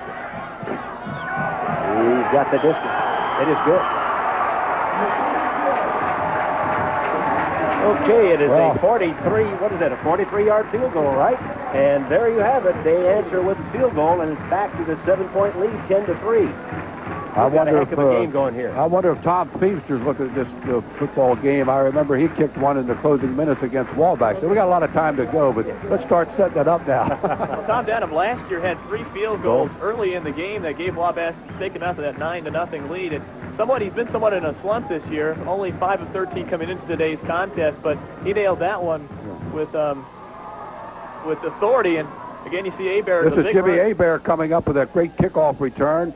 And then a play or two later, he picks up about 20 yards to put the ball in the scoring position for that field goal. Robert Pfeiffer standing deep. The ball's got the wind at their back. This ball to sail right into the end zone. It is 10-3 Tigers. And the kickoff by Downham. Well, 2 yards short. 3. Pfeiffer. That is a necktie tackle. At about the 23. Fairly good position for the Little Giants. Good coverage by DePauw, and it'll be very important for the Little Giants to continue to move the football like they did in that last drive. They were able to gain 71 yards before having to settle for the field goal. Up in Manchester, Maine, Kim Suchi and his wife, DePauw 77. Kim played in this golf game for 3 or 4 years. How you doing, Kim? Nice to hear from you. Also, the scoring drive, 5 plays, 15 yards, a minute, 19 seconds on a 42-yarder. Well, this is what it's all about, the Monon Bell there. And Wabash has had it 3 years in a row, but both teams have had it 25 times apiece in the 56 games of the Classic. It's about as close as you can get. We've got a fumble. I think Wabash fell on it.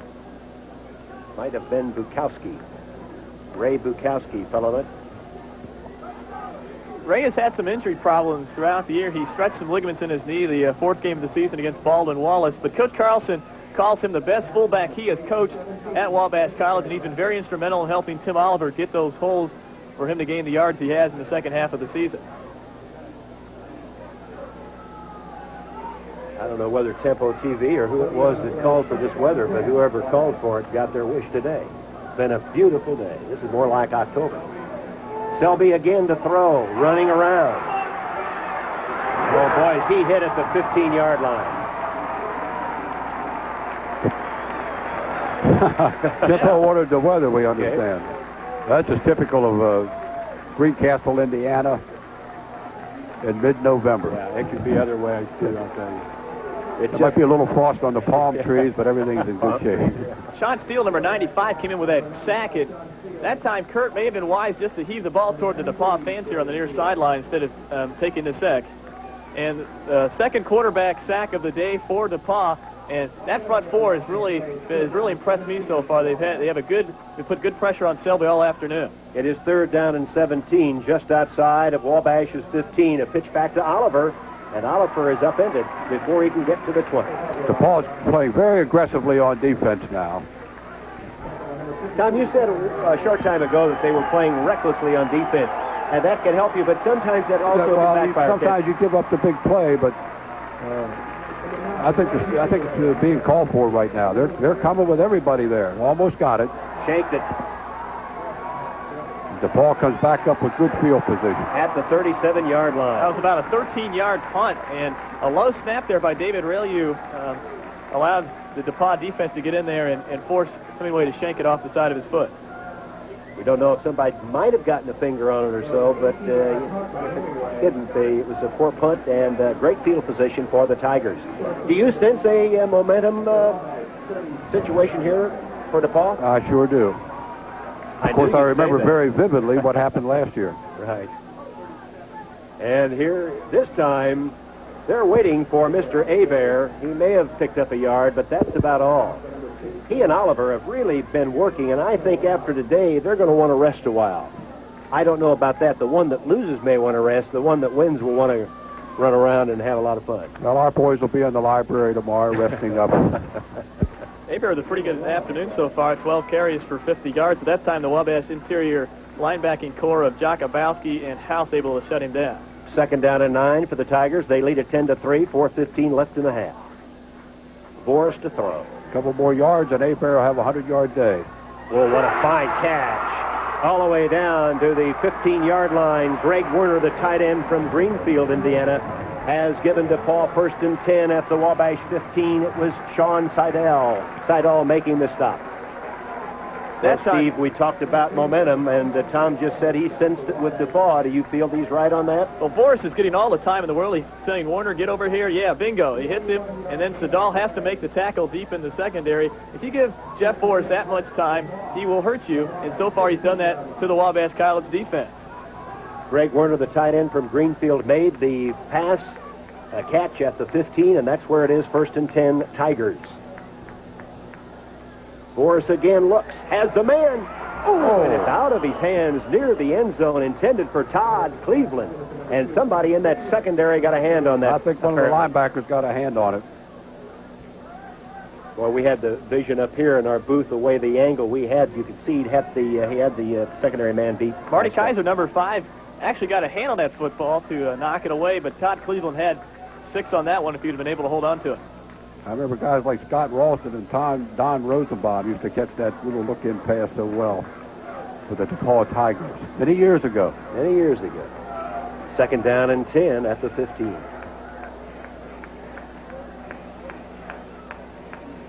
Boris to throw.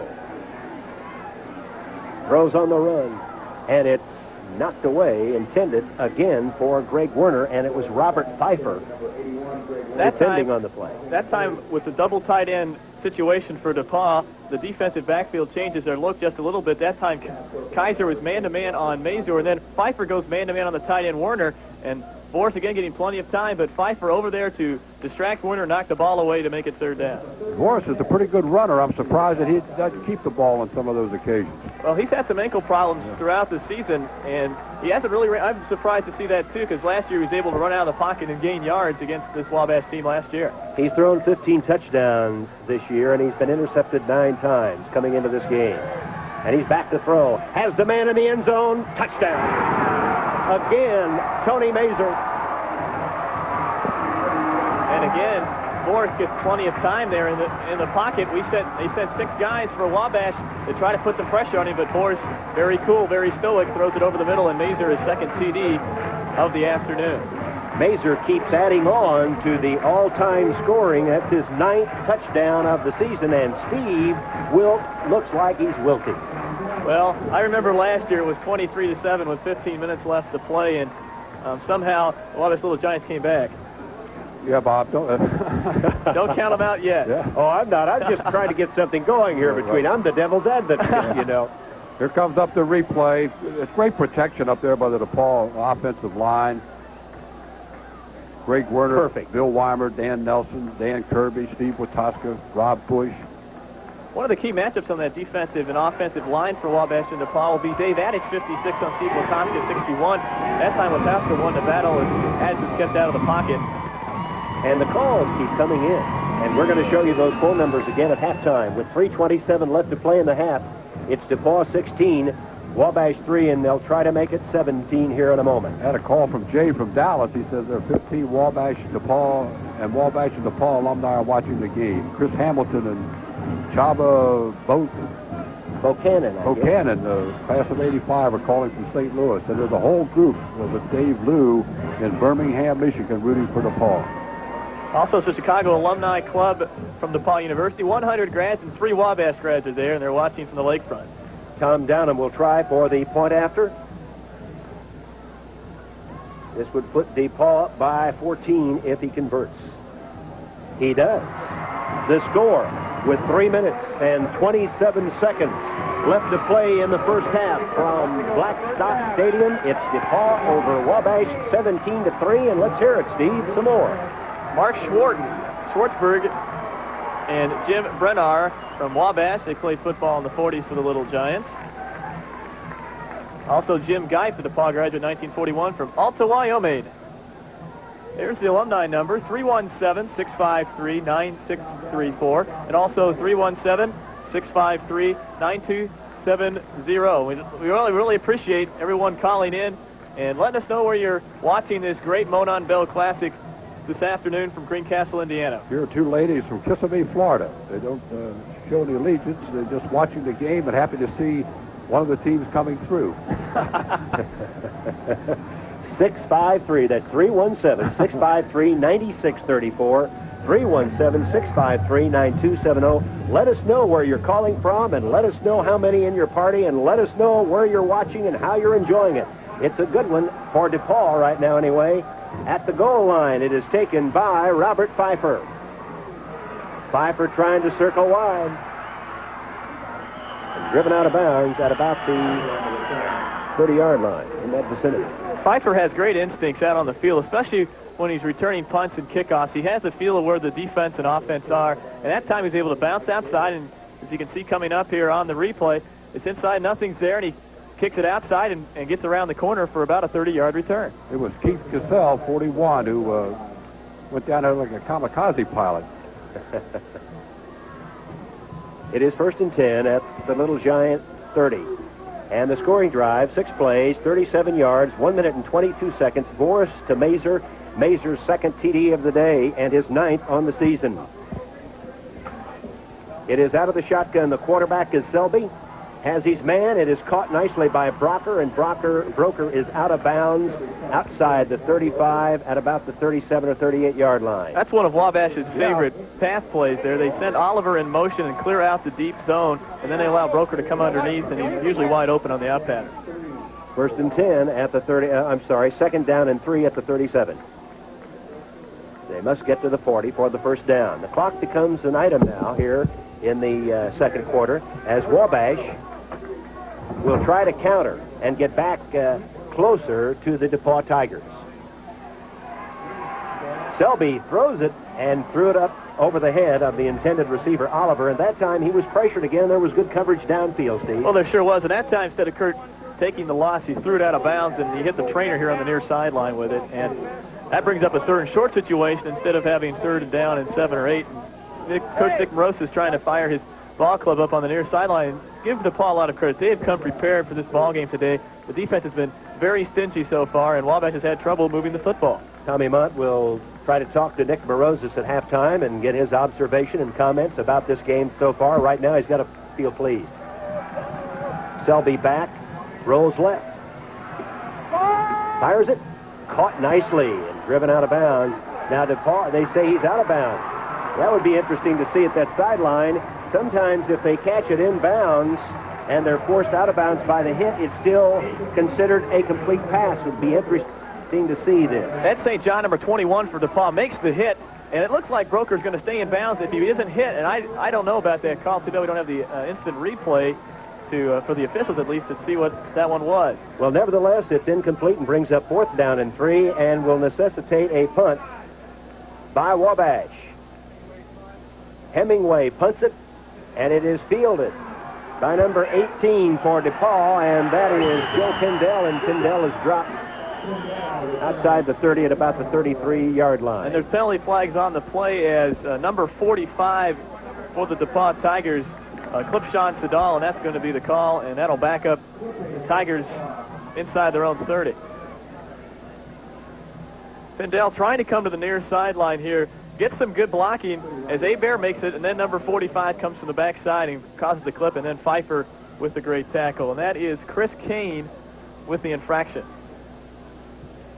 That puts the ball between the 18 and 19-yard line, where it will be 1st and 10 for the DePauw Tigers with 2 minutes and 53 seconds left to play in the second quarter. DePauw leads it 17-3.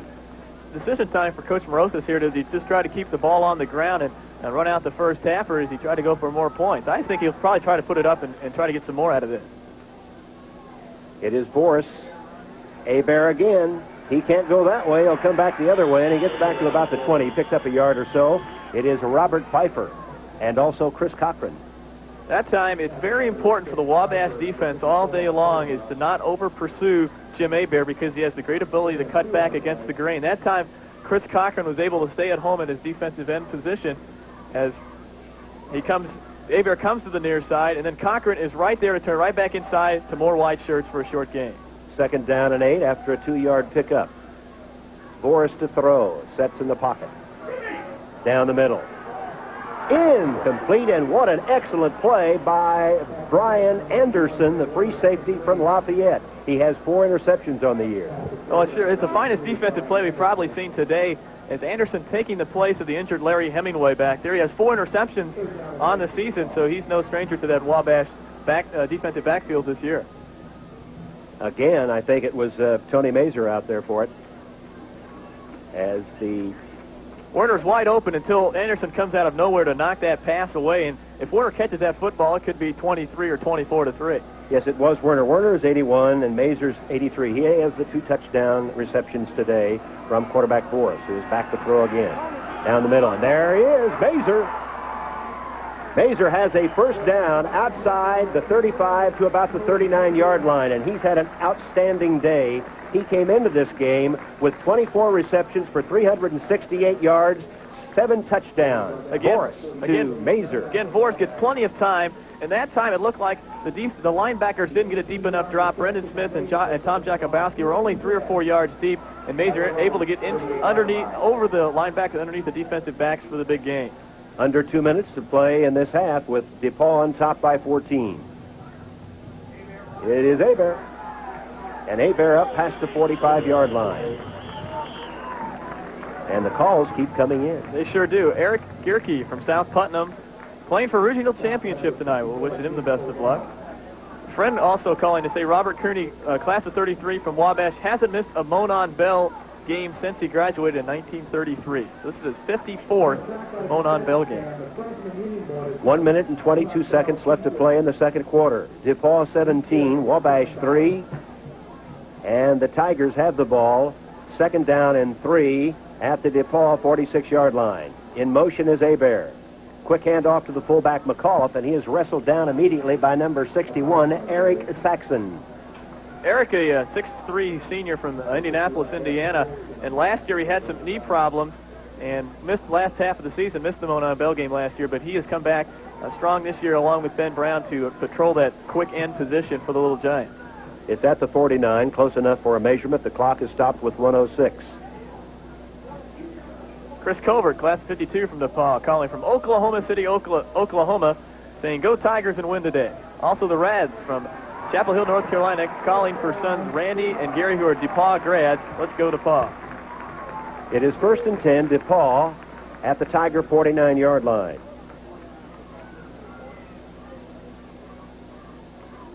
DePauw with 1:06 left, and I believe all 3 of their timeouts remaining do have a very good chance of getting at least in the field goal range for Downham. Exactly a minute left to play in this first half. Bear is in motion. Boris in the shotgun. Throws it up over the middle, has Werner. And Werner's all the way down to the 29-yard line. Now they're within, I don't know if they're quite within field goal range, but another reception or two, and they would be. That time, Chris Cochran had come all the way from his defensive end position to make that tackle. Somebody missed an assignment on the near side in the flat. Usually a linebacker should be patrolling that, either Jakubowski or Pope, and no one was there, and Werner, big gain, and DePauw now with 11 first downs to Wabash's 6. First and 10 at the 29. 38 seconds left to play in the half. Boris back to throw. Sets and looks. Fires it. Has it. Werner down to the 5 and out of bounds. Right now, DePauw is on a roll. They're just doing what they want to do. And that time, Pfeiffer's on Werner man-to-man coming off the line, and he couldn't chuck him to disrupt his pattern again. Boris gets plenty of time. He's just sitting back there humming a few bars, and then he comes over across and hits Werner to the near sideline, and Werner gets down inside the 10, at the 10-yard line. He stepped out at the 10, and that's where it will be first and goal with 28 seconds left to play. So the Tigers would like to try and score one more time and have an excellent opportunity to do it. The running backs are McAuliffe and Hebert. Boris rolls to the right. Throws it, has his man. It is McAuliffe. Touchdown. Boy, the Tigers are red hot. They sure are, and I'm sure Greg Carlson will be looking forward to halftime to regroup his ball club and see what they have to do to make the kind of adjustments to get back into this game.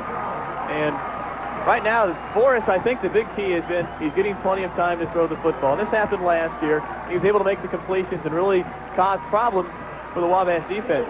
It is 23-3 Tigers, and Downham will try to make it 24-3. 3 touchdown passes for Jeff Boris.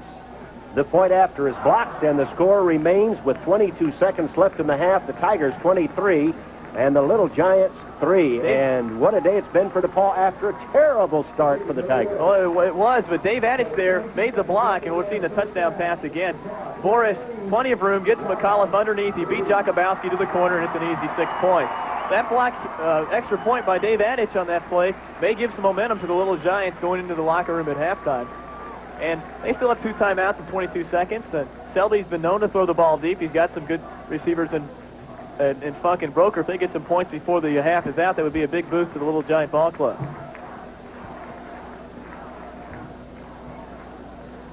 Right, DePauw led 23-7 at halftime last year, and Wabash came back to win. It was 23-7 in the fourth quarter. In the fourth quarter, right. And a big play on special teams, which it seems like DePauw's making the big plays today on the special teams, the big returns, the field goals by Downham. And that turned the game around last year. Let's see if it will this year. Well, we have to remember, too, the game last year was played at Wabash, too. That makes some difference. Well, there's a big kick. Pfeiffer at the goal line. He'll run it out. At the 21. Interesting note that the DePauw offense is matching up their quicker receiver against the slower linebacker or defensive back for Wabash. So Mazur has usually been messed up with House, who's not quite as speedy. And also they've isolated Werner usually with Jakubowski or Pope, who isn't quite as quick as Pfeiffer. And that's really been effective for them so far in this ball game. First and 10 at the 21.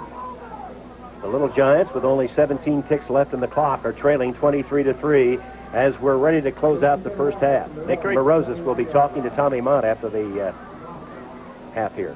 Coach Carlson, I think, just going to run the clock out here and going down by 20. And that may be the last play of the first half. Morrison, the outside linebacker from Marion, Indiana, made the tackle on Tim. And Tim's had a tough afternoon. The Wabash defense really keen on him, and that ends the first half, and DePauw's got a big lead. It's 23-3. We're at halftime here at Blackstock Stadium in Greencastle, Indiana, and we've seen an offensive show here for the Tigers with 3 touchdown passes, 2 to the freshman out of Barrington, Illinois, Tony Mazur, which gives him 9 TDs on the season, and the other one was thrown to the fullback, Out of the backfield for his 4th touchdown, Mark McAuliffe from Deerfield, Illinois. So I know as a Wabash fan and as a Wabash student, Steve, this is not good news for you, but I guess you can take hope in the fact that they were trailing by this many or more in the 4th quarter last year and came back to win. So it's not over yet. As the one fellow once said, it's never over till it's over. And I think last year was a classic example of that. Give DePauw credit. They've really come out and have really had the upper hand as far as enthusiasm, I think.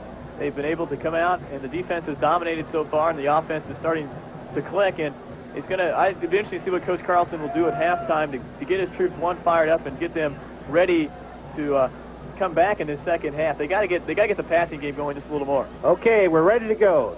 Tommy Mont.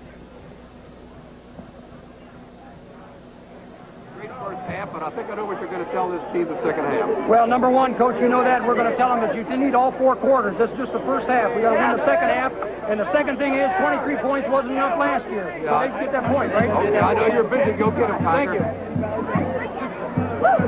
you. It's halftime. 23-3 DePauw. Long before the cannonball traveled through her town, the state of Indiana owned a jewel of the crown. The train they called the Monon, the stories they still tell, the cavemen and the tigers playing for her bell. The greatness of America is displayed in our constitutional right to bear arms, a rich heritage and tradition that spans generations. And preserving all of this is the NRA, the National Rifle Association. You can become a part of this great heritage simply by calling now 1-800-525-4900. For just $20, you will receive the privileges and benefits of NRA membership, including 12 exciting issues of the American Rifleman or American Hunter magazine, $600 gun theft insurance, $10,000 accidental death and dismemberment insurance, your official NRA membership card and window decal, plus NRA's gold-braided insignia shooter's cap. And if you call right now, you will also receive NRA's Sportsman's Premium Pack, loaded with valuable discounts and rebates from the world's leading manufacturers of hunting, shooting, and sporting equipment. Call 1-800-525-4900. Preserve your heritage of freedoms. Join the National Rifle Association. Welcome back to Blackstock Stadium. The DePauw University Marching Band is on the field, and Steve, right now it's all Tigers. Well, it sure is, and Wabash needs to really regroup at halftime and try to figure out what they can do to stop Jeff Forrest. Forrest has been deadly accurate so far. He's hit a wide variety of receivers, and that makes it very difficult on the defense because he doesn't have one favorite guy. He throws to Warner, the tight end. He throws to the wide receivers.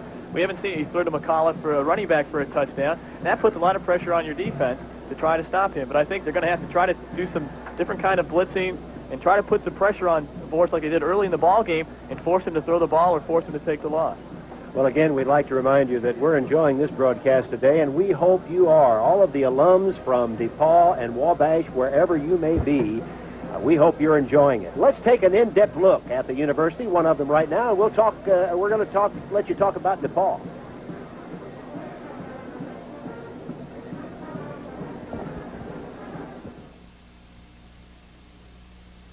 Long ago, a very generous benefactor to DePauw University said that the school had a strange influence on him. He said that the more he gave to the institution, the more it gave back to him. He called it a very peculiar thing indeed. That was said many decades ago, but new generations of DePauw people have felt that way throughout the years. DePauw University was carved out of the Indiana wilderness 150 years ago by Methodists looking to create an educational institution in a virgin territory. They succeeded beyond their wildest imaginings in starting a university with a tradition that is stronger than ever after all these years. What the pioneers started so many years ago, a strong academic tradition attracting the best students, is in evidence at DePauw now more than ever. Today there are at DePauw 2,300 students from across the United States who come to receive what has become one of the best educations available today. There are countless testimonials to the DePauw experience from successful graduates who now work in every conceivable profession and who labor in every conceivable vocation. Doctors, attorneys, professors, ministers, engineers, scientists. The DePauw experience didn't begin overnight. It was nurtured slowly over the decades with discipline, hard work, loyalty, dedication, and excellence in teaching and learning. There are literally thousands of people responsible for the excellence of DePauw, people who are now long dead, and people at the school right now who are teaching in the best traditions. Thousands of dedicated alumni living in every corner of the world look to the university as the birthplace of their awareness and of their intellectual and professional life. There is an aura about DePauw, an aura that many people feel.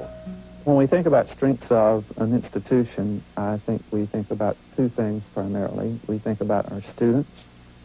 Traditionally, through the rector program, through the scholarships we've made available, we have attracted America's best and brightest students.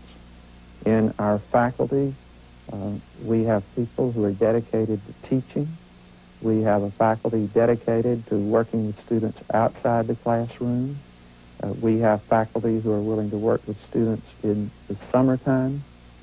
What this means when you put together quality students with a quality faculty in an environment that is not lacking in facilities, you have all the ingredients to produce graduates who've gone on to make their mark in society as DePauw graduates have done. All these factors working together have made us a very strong institution. DePauw University is many different things to many different people. To faculty who have spent years in the classroom, DePauw is the place where they met generation after generation of bright students who have gone on to apply lessons learned in DePauw classrooms and lead productive lives. To students, DePauw is East College, Lilly Center, the Boulder, and perhaps most important, professors who saw them through tough academic times. To its graduates, DePauw is Alumni Weekend, or Old Gold Day, or maybe the sight of the band marching down the street, playing the football fight song. It's a collection of memories that will last a lifetime. The quality of DePauw has led many former students to a fierce loyalty that shows itself in many ways, too. Many alumni share their expertise, coming back to campus to lecture and share their experiences with current students. Or it may be that they share in other ways, with their resources and their money. These measures, too, are measures of loyalty and faith in an institution. Recently, DePauw graduates were the primary force behind the tremendously successful Sesquicentennial Fund Drive that raised a record amount of money for a school the size of DePauw. It's obvious that we raised $121 million. That has a significance of its own. It's given us the opportunity to obtain national publicity. It's given us the opportunity to say we have a living testimony that people who attended DePauw University believe in the institution. They have done well after they've graduated from the institution, and their belief in the institution is such that they're willing to share their own resources to make a DePauw education possible for our younger students today. What does that money mean for us? Beyond $121 million and beyond the records that we've set, it means that any bright young person in this country who wants to attend DePauw can do so without worrying about whether they can afford to or not.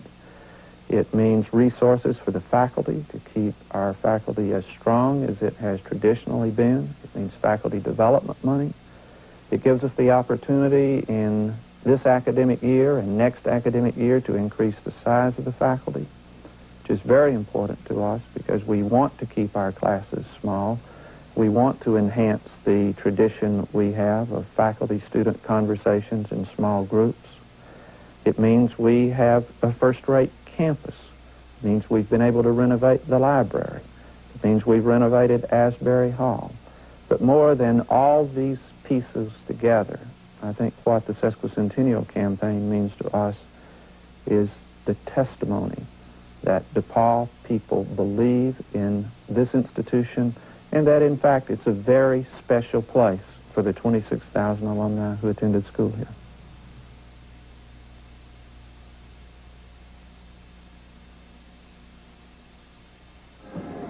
And another welcome back to Blackstock Stadium here in Greencastle, Indiana, and a gorgeous afternoon where we have the Monon Bell on tempo and the score at halftime, DePauw 23, Wabash 3. Now let's take a look at the halftime stats. First downs, Wabash has 7 to DePauw's 12. Rushing yardage very even with DePauw 65, the Little Giants 59. Passing yardage, however, an edge there to the Tigers, to Jeff Boris, 142 to 52. Total yards, 207 for the Tigers to 111 for Wabash. And the penalties very close. 4 penalties for 46 yards charged to the Little Giants, 6 for 45 yards for DePauw. And the possession time actually goes to the side of Wabash, 16 minutes and 9 seconds to 13-19 for DePauw. Gentlemen, anything about those stats either one of you want to comment about? I think it's pretty even, the statistics. I think the big thing that happened in the game was when Wabash didn't get the score there in the first quarter, or rather the second quarter. Right, and also I think the field goal did. Gavin settled for 3 there. I think another one is yards passing. Boris has had plenty of time. He's 10 of 18 for 142 yards and 3 touchdowns. Selby is 5 of 14, on the other hand, for only 52 yards. And that's been the big difference. Even though the time possession is in Wabash's favor, DePauw has been able to get the big plays and go ahead. Okay, we'll be back to talk more about this game, but first we're going to take this break and let you see something about Wabash College.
We are very pleased to be part of the Monon Bell game.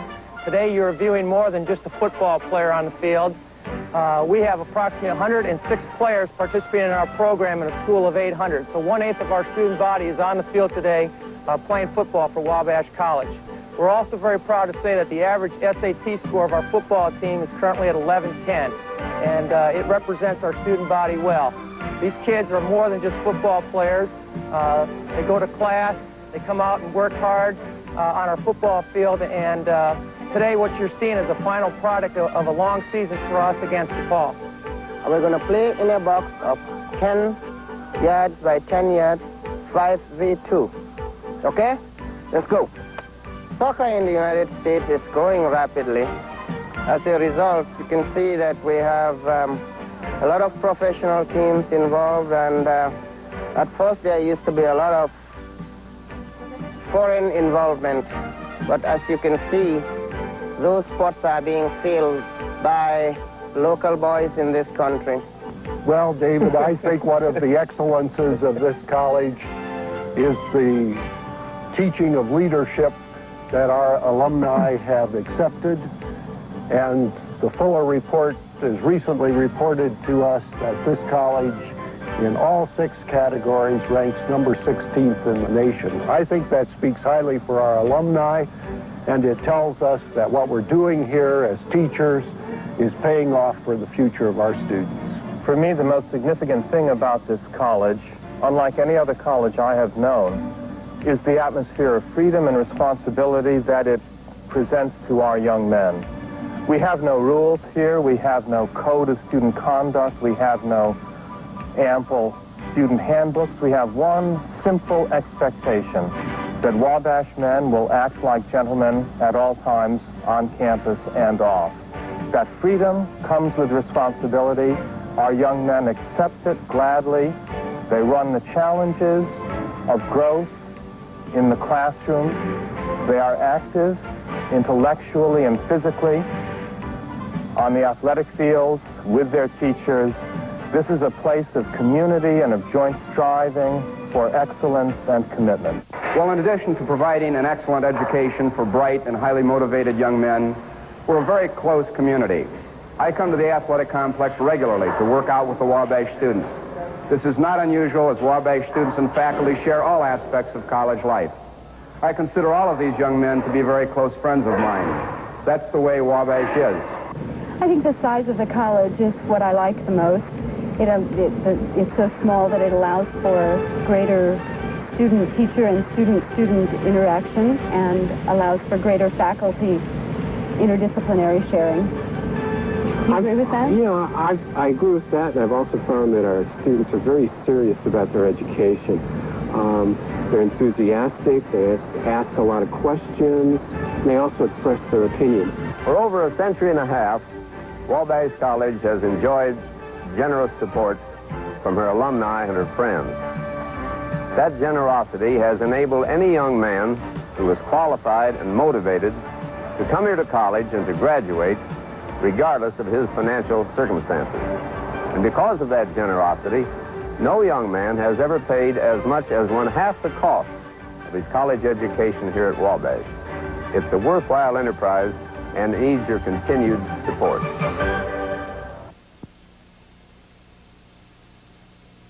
Sometimes it's fun to join a group of people and do whatever they do to have a good time. Going to parties with friends is fun, but sometimes it's stupid to follow the crowd. Be original. If you know people who use alcohol and other drugs to be part of the group, remember, you do not have to copy them. Use your own judgment. There are lots of people who will like you for yourself. Back now goes 4 and 5 to go for the touchdown. He is being chased, escaping a tackle, still looking, throwing, and it is caught. A miracle catch. Tempo is the place to be every Saturday this fall for live coverage of the best of small college football. Your favorite small college teams line up to do battle on the gridiron, and Tempo brings all the excitement right to your living room. Saturday, Lafayette takes on Lehigh at 1 Eastern, and the CIAA championship game at 7.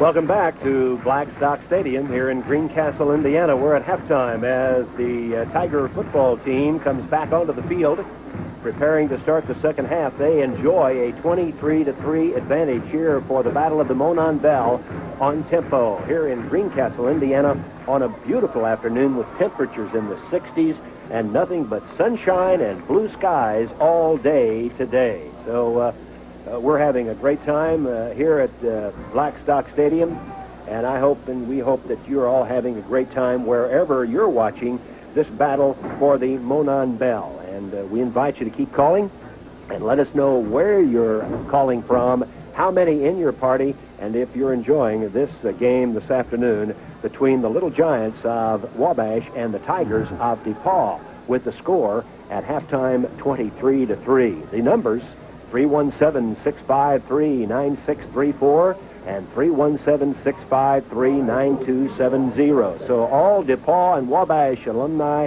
please call one of these numbers. Let us know where you're calling from, how many in your party, and don't be afraid. Let's call. Got a call from Puerto Rico, and Louis Davila. Remember Louis? Glad to hear from you guys. They got Rick Bonacorsi down there. Okay. We're going to send it down, and we'll have Steve Wilt now talking to head coach Greg Carlson. The ball club at halftime, what kind of adjustments is Wabash going to have to make it back in this game?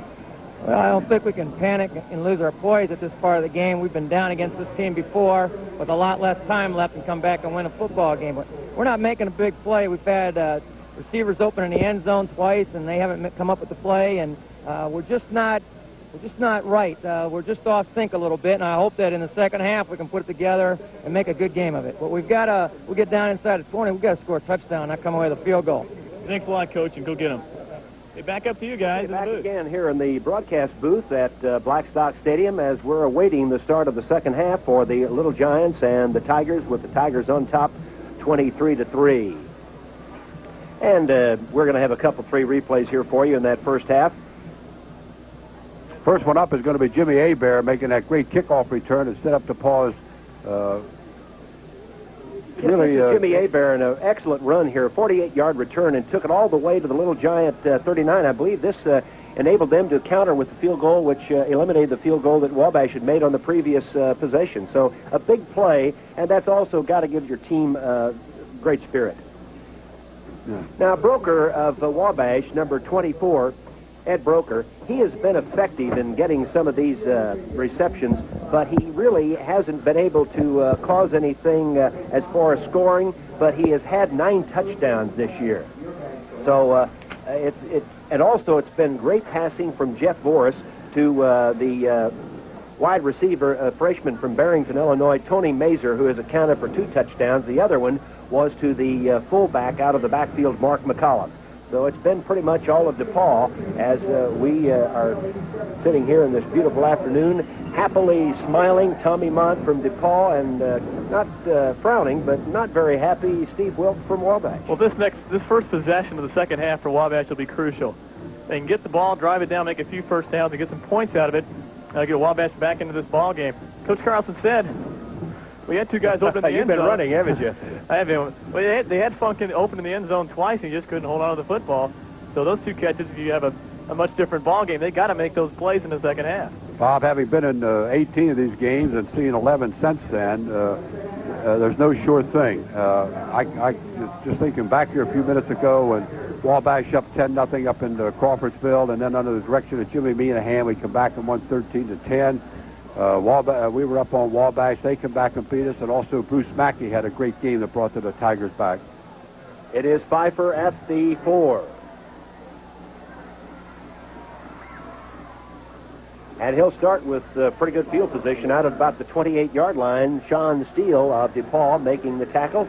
And that's the way the second half begins, as we'll start with a Wabash offensive possession with the Little Giants trailing the Tigers of DePauw 23-3. First and 10, midway between the sidelines at the Wabash 28. 40 Wabash and DePauw alums are calling from Pasadena, California. And the Harriets and friends are looking at the game from Naples Beach, Florida. It would be at the Rose Bowl, wouldn't it? They are. There's maybe not too many people out there right now. In motion this time is Broker. Back to throw on first down. And has his man, it's Funk, and he's catching it outside the 35 at about the 27-yard line, and a pickup of about 9.5 yards, maybe 10. It was Mike Weber. Very good call very good call on first down. Selby back to play action fake. They've been keen on Oliver all day. And Funk this time holds on to the football as he makes a nice little curl pattern.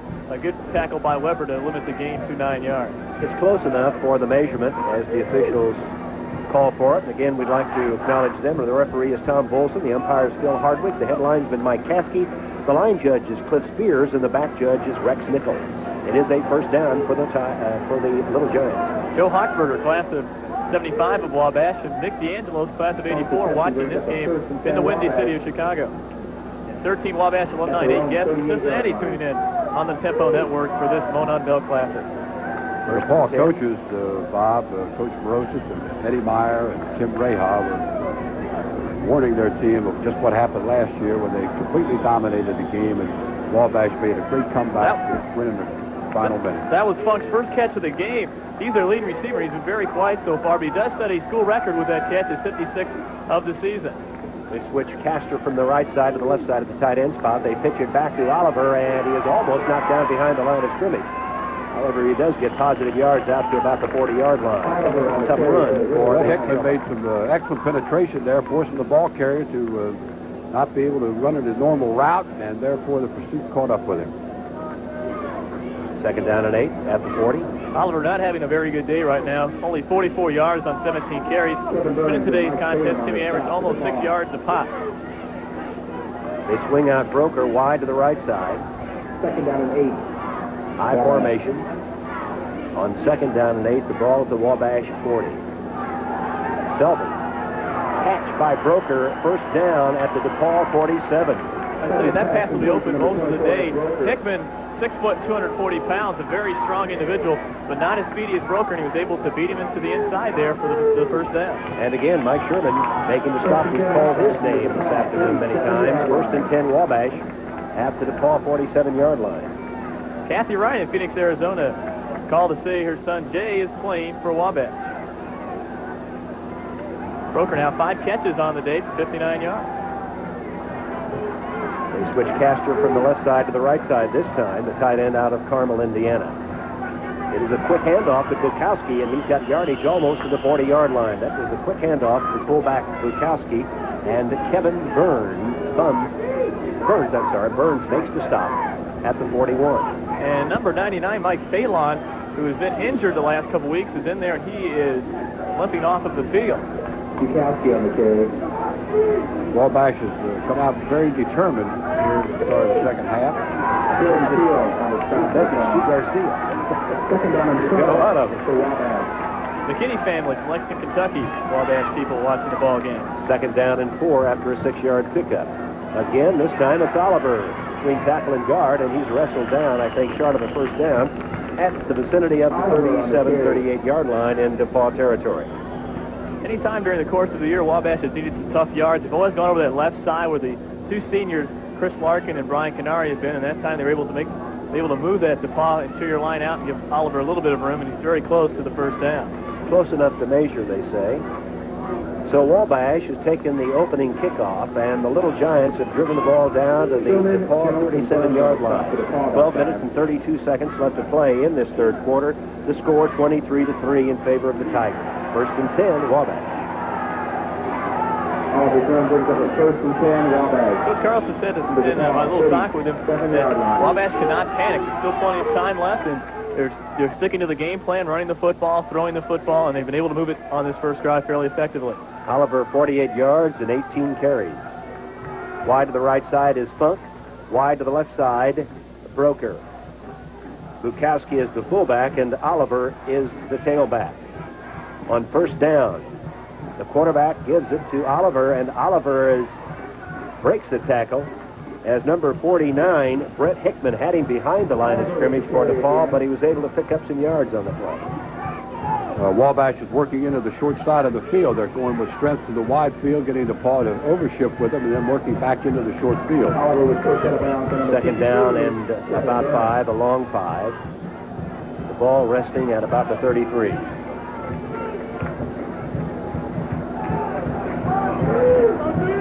Let's see what the Little Giants do here on this second down call. Selby has his man. It's Broker, and Broker is going to have a first down inside the 25 at about the 23. Actually, we're sitting right next to the DePauw coaching staff, and they're yelling, inside, inside, and Broker made the cut right there to the inside of the field, beat his man, and then did a nice job of running with the football once he caught it to get the first down yardage. And we said before, Funk is getting much of the attention, but I really feel Broker is the more dangerous of the two receivers. They spot the ball at the DePauw 24. So this first drive, it's good news and bad news, I guess. Wabash driving well, but they're using up a lot of the clock. Now, they're not to the point where they have to hurry, but they surely have to come away with something, or it's going to be a big letdown for them. It's Oliver again. Boy, this time he's not going. It's going to be Bob Morrison, the outside linebacker from Marion, Indiana, making the stop, and a loss on the play, maybe. 150 Wabash and DePauw fans watching at Zachary's Bar in Millbrae, California this afternoon. Welcome to the telecast on Tempo. We hope you're enjoying it as much as we are. What a day we've got here. Did you ever believe it could be this nice on the 14th of November in the Midwest? Well, it is.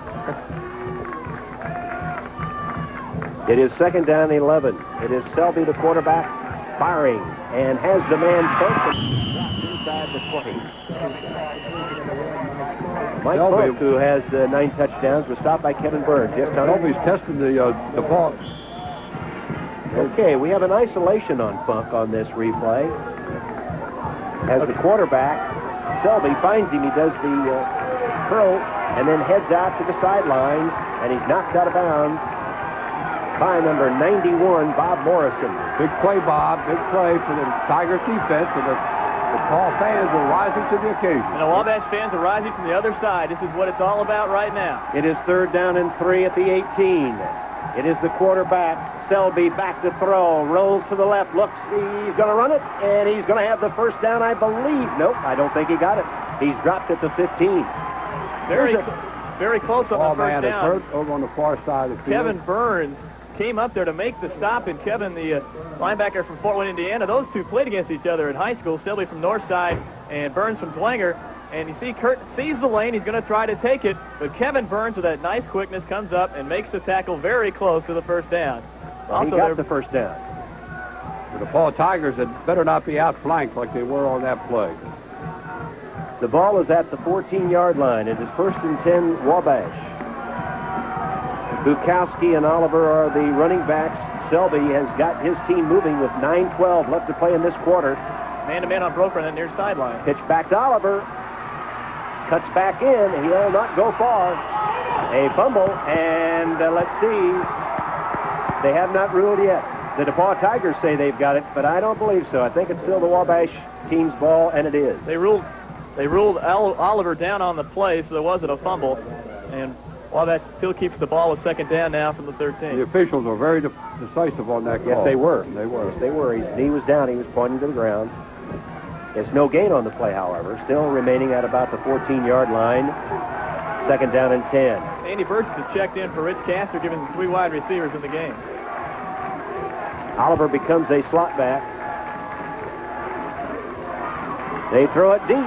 Intercepted. It's going to be intercepted in the end zone. Intercepted by Mike Sherman, and Sherman is up the sidelines, out of bounds. DePauw's football. That's going to be a backbreaker. That certainly is, Bob. And Selby really telegraphed his pass to Broker there, and Sherman right there to make the interception. Here's the replay coming up on the interception. I thought intended for Booker, and there is Sherman. There was a mix-up there on the pass route that the offensive end was supposed to run. He's played an excellent defensive game this afternoon. There is a timeout, or the officials have called a timeout. We have an injured DePauw player. It's Mike Sherman, who made the interception. He's from Indianapolis, a senior, and he is down on the field and being helped to his feet, but he appears to be all right. He has just turned this game, well, I don't know if you can say turn around because DePauw was already leading, but he sure turned the momentum that Wabash was trying to get some sort of momentum going. If they score and cut it, say, to 23-10, then they're back in the game. But now it's going to be awfully tough on them because they not only lose the football, they come away with nothing. And they used up almost 8 minutes, 7 minutes on the clock, almost 7 minutes. That's twice they've been inside the 10 and they couldn't get it in. It is 1st and 10. The ball is at about the 21-yard line. It's going to be a quick handoff to the fullback, McCullough.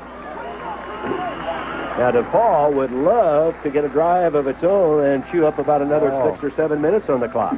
That defense there, coached by Eddie Meyer, longtime DePauw coach, and I see that Mike and Mary Ann Arner, with the nephew of Pete Myers, I think that's Eddie's son, they're calling. You know, I was here last night at the field about 6:30, 7:15, and I'm walking in, hardly anybody's here, and out walk Eddie Meyer and his wife. I guess he just wanted to be out here for a while just to get through the spirit of it, because they were having a bonfire a little later. Gain of 5. Hebert, fine move by Jimmy Hebert. He's got another DePauw first down. Robert Pfeiffer, his forward momentum carried him past the 35-yard line. Can you see the elusiveness of Hebert as Fred Green, number 99, was in his face right here, but Hebert spins away, nice run, and then he dances through the middle of the line where the hole was opening up and gets 8 or 10 yards before looks like Pfeiffer finally drags him down. Jimmy shows great balance. Yes, he does. 37-yard line, 1st and 10 Tigers. McCullough dives across the 40. I think at this point in the game, the Wabash might be surprised at the DePauw running attack because basically through the year and through the years, DePauw has been a passing team. They have shown the last couple of weeks they've been able to run the football. Last week against Case Western, 290 yards on the ground. And when you have a 20-point lead and the passing game is effective, it really makes it tough on the defense to key the run. And the clock will become a factor. We're under 7 minutes in the third quarter. It's 23-3 DePauw, and they're on a drive of their own. It's Hebert again, changes direction, and he's up to midfield, end of the 49-yard line in Wabash territory. It is Kelley House making the stop. They spot it at the 50, right at midfield. Wabash is using just DePauw, a lot of one-on-one blocking and handing the ball off deep behind the line and allowing Hebert to run to the daylight. Interesting thing on the Wabash front, Dave Anderson, fine defensive tackle, is not in the game right now. Jake Cornell taking his place, so let's see what's wrong with Dave. 2 tight ends, 1 wide receiver. It's a quick handoff again to McAuliffe, and McAuliffe doesn't go much this time. He may have picked up a yard or 2 to about the 48-yard line, and that will bring up a second down situation. But again, gentlemen, we must acknowledge that the clock will continue to become a factor very shortly. We're right at 6 minutes to go in the third quarter. Well, one thing that I mentioned in the pregame show is that Wabash is a big play team. They have to make the big plays. And so far, outside the block punt, they haven't been able to do it so far, and I think that's why DePauw's ahead right now. The shotgun formation on second down and about 7. In motion is Hebert. The handoff to McAuliffe. McAuliffe, another DePauw first down. That was a draw play out of the shotgun formation.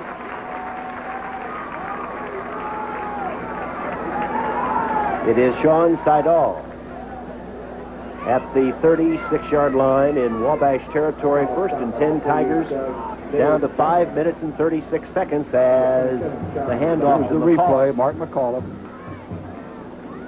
Great trap blocking up front to spring him loose. The inside of that interior line with Tosca, Kirby, and Nelson made the hole. Vincent Thomas, the lone wide receiver, out wide to the right side. Again, it's McAuliffe on a little trap.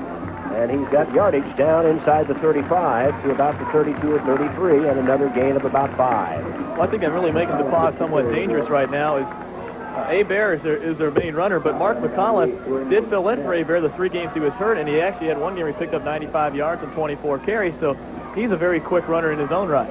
Mark's averaging almost 6 yards a carry today. It is a gain of 4, second down and 6. The ball at the 32 in Wabash territory. The black and gold have it. And they've got the lead, a 20-point lead with under 5 minutes to go in the third period. There is a little delay. A flag is down. We're going to have a holding penalty. And McAuliffe is all the way to the 20 at a first down. It probably will be nullified. It is Kelley House again with the stop, and we also have an injured player. It very well might be Kelley House. We'll see. And those phone numbers. 317-653-9634 and 317-653-9270. All the alums from DePauw and Wabash, call in. Let us know where you're calling from and how many are in your party, and if you're enjoying this game this afternoon. It's a lot easier to enjoy it if you're a DePauw alum, that's for sure. Tom Jakubowski made the stop, or he's the one that's hurt. This must be some Wabash guys calling from the famous Brass Monkey in Las Vegas.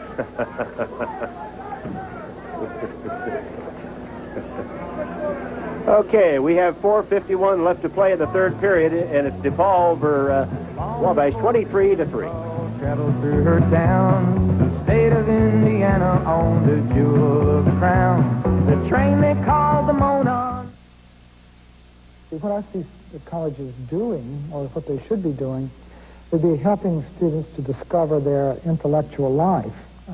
And this means also a responsible life in terms of the way that they deal with their society. So it would seem to me that the purpose of study is to awaken their minds and to awaken their consciences so that they can be better human beings and therefore also contribute to the society in which they live.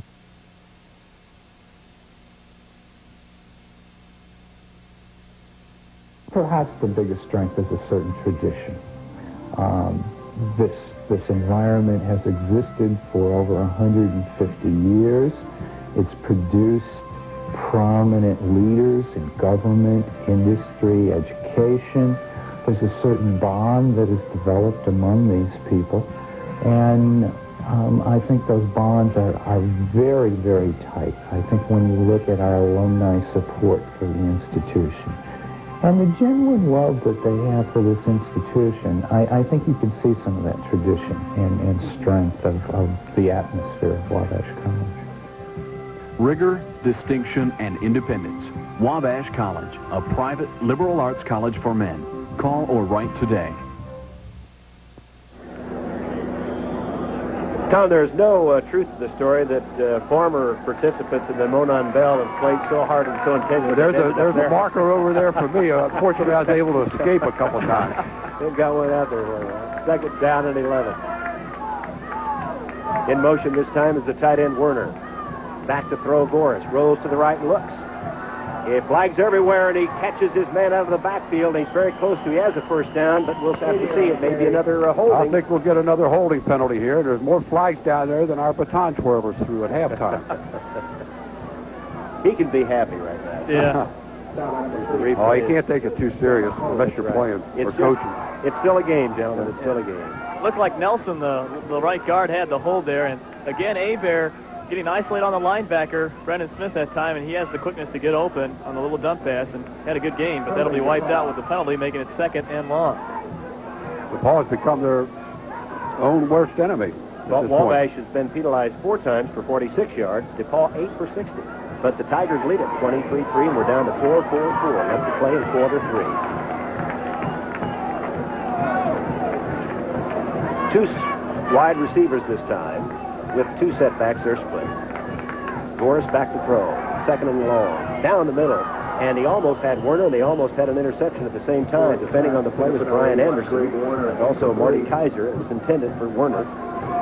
That's one of the few times we've seen Jeff Forrest throw a bad pass. He gets plenty of protection again. That front 5 really keeping the Wabash defensive line out, and he just throws right behind Werner. And Anderson almost had that plain center field back there in the zone. That's Jeff Forrest's first pass this half. And the game has been relatively free except for that one big interception. It is 3rd down and 21. We have just over, 4 minutes and 40 seconds left to play in this quarter, and each team has had 1 possession. This is the first for DePauw. Down to the Werner. He's had it. He's still on his feet. He's down to about the 31-yard line. So he gets a lot of that yardage back. He's still short of the first down, but they're in 4-down territory, you might say, Tom, if they don't want to try the field goal. What are you going to do, Coach? You're the coach. You're the coach, yes. What do you do, Coach? Forrest, again, plenty of time to throw the football. I've just been amazed on how well the DePauw lines kept Wabash out of there. 16-yard play. And Werner, a very hard runner as he breaks a couple tackles. And it looks like this is well within down range, especially with the wind blowing slightly at his back. They're going to talk this over. They're going to take time out. Have a call here from somebody, one that... Okay, we're going to take a little pause here with the score: DePauw 23, Wabash 3, at Blackstock Stadium in Greencastle. The Greencastle, then further down the line, the Cavemen came from Wabash and the Tigers from DePauw. Since 1890, they have played the last game every fall. Well, when I was choosing a school, I was faced with the choice of going to the East Coast to what some people would consider more prestigious institutions, the Ivy Leagues, or coming to DePauw.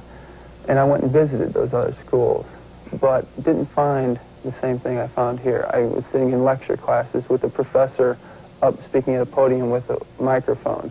There's no way that there's interaction between the people. I came to the school hoping to learn new things with an open mind. And the faculty has been very able to challenge me in new directions. The faculty have been very willing to come talk to me, or if I had come up to talk to them about a question, they're always willing to take time out. And in classes with the reading or outside of classes in a study group, a political issues study group they're involved with, professors are involved in that too. And in that way, they are mentors, because they're not just someone lecturing to you from, their series of lectures they've had for the last 10 years. They're actually there talking to you in a class where you can have a say.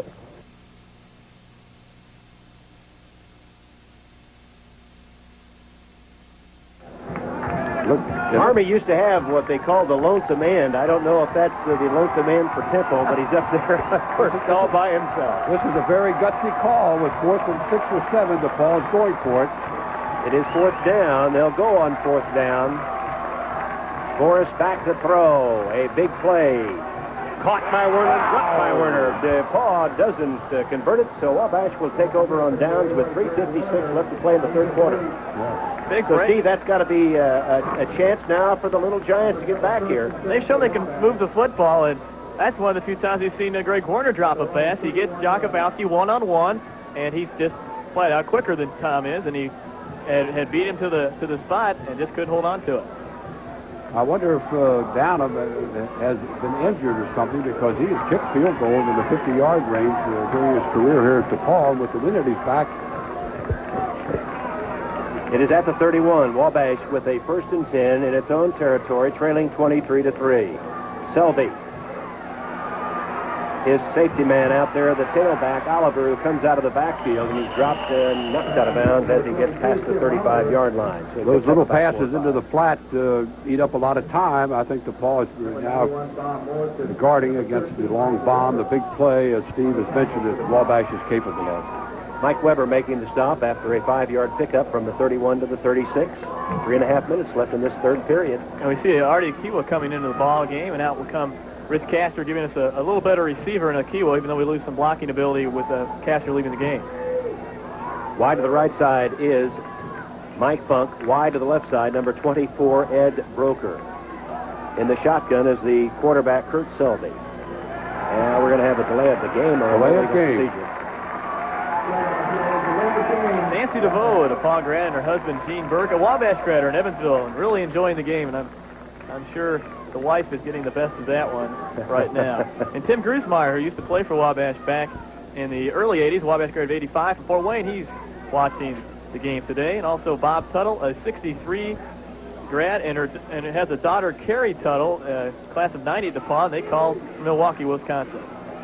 It is 2nd down and 10 as Kurt Selby, the quarterback, is in the shotgun formation. Back to throw. Would have been a sensational catch by Funk, but a great defensive play by Mike Weber. Mike Weber, senior defensive back. We have a call from Connie Coyle Emerson, who's residing in Hawaii. You can see here on the replay, Bob Morrison, the outside linebacker, takes Funk off the line of scrimmage, and then it's the cornerback's responsibility to take him. Pass a little high, and those are the kinds you hate as a receiver, is Weber had an open shot at him and made Funk drop the football. 3rd down and 10 at the 31. Here's a big 3rd down play for the Little Giants. His motion is Oliver. Selby rolls left. Now he's going to break away. Now he throws to the other side of the field. It's incomplete, and that will bring up 4th down. Well, I was mentioning that Connie Coyle Emerson, who's residing in Hawaii right now, she would love it. If any friends of Bill W. call her correct at 808-826-6806. Kelly Hawaii. And I see where Mark Walkley, a distinguished DePauw golfer, now is in the pro ranks out in the tournament in Hawaii. Right. In there with the Nicholas boys. Standing back at the 17. Another shank punt, but it might be a good, well, no, it takes a sideways bounce and goes out of bounds inside the DePauw 40. So, with 2:34 left to play in the 3rd quarter, DePauw 23 and Wabash 3. Then in 32, the Monon train gave up her precious bill. They said, here, take this symbol of smoke and fire. I know for a fact that there are a number of professors at Wabash that I had when I was a student, and I kept in touch with over the years.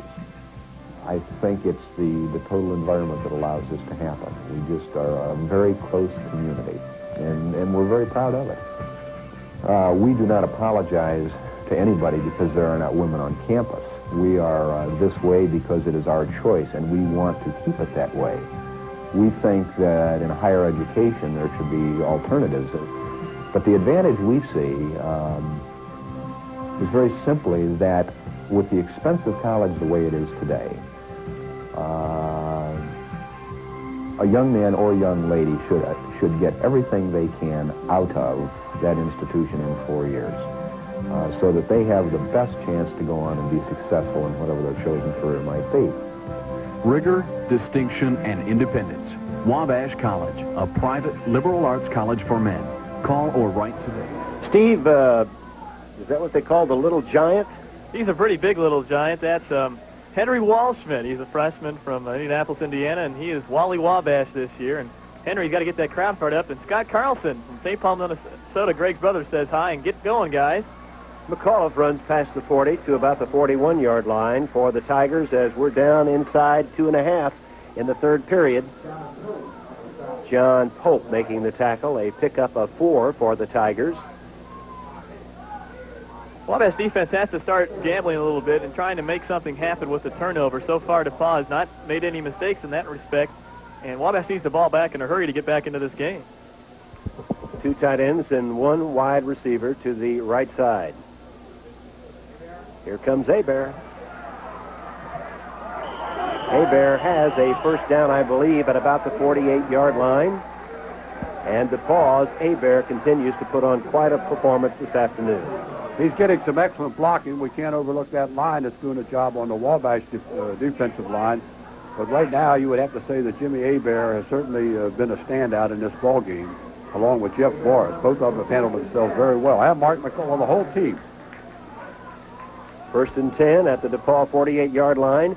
1:38 left to play in the third quarter. A 20-point Tiger lead. In motion this time is Klitsky.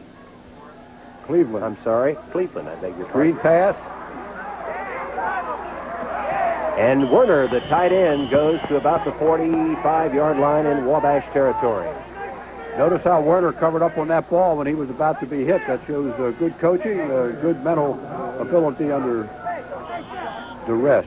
Jakubowski made the stop just inside the 45-yard line in Wabash territory after a 7-yard gain. It's unusual to see a tight end screen like that, but Werner gets some great blocking out front, and they've been doing a good job of breaking it out, and Werner now 6 catches for 96 yards. 2 wide receivers this time, split backs in the DePauw backfield on 2nd down and 7. A delay given to McCullough to the 40. Out of bounds at about the 37. This has been a big play for the DePauw Tigers. The draw play off the shotgun. Mark McAuliffe eating up the yardage, too. Here comes the replay. And Hebert throws fine a fine blocking out there. Hebert throws a fine block out there, too, to get him some more yards. The Wabash front is just trying so hard to put pressure on Vorst. They're overrunning the fullback McAuliffe, who's had a fine day, 59 yards on 10 carries.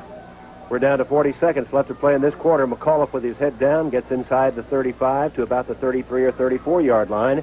That may have been the last play of the third quarter. Dave Adich, strong side tackle, making the stop. They spot it at the 34. We have some calls from Medina, Minnesota, and also there are 30 alums from DePauw at Steele's Restaurant in St. Louis, and 3 down in Dallas, Texas, and there are calls from Philadelphia from Joyce and Bill Shoemaker. This more than likely will be the final play of the third quarter. It's a delay, and it's McAuliffe again. And McAuliffe has, I believe, another Tiger first down or close to it. As the third quarter comes to an end here at Blackstock Stadium in Greencastle, Indiana, the Tigers 23, the Little Giants 3.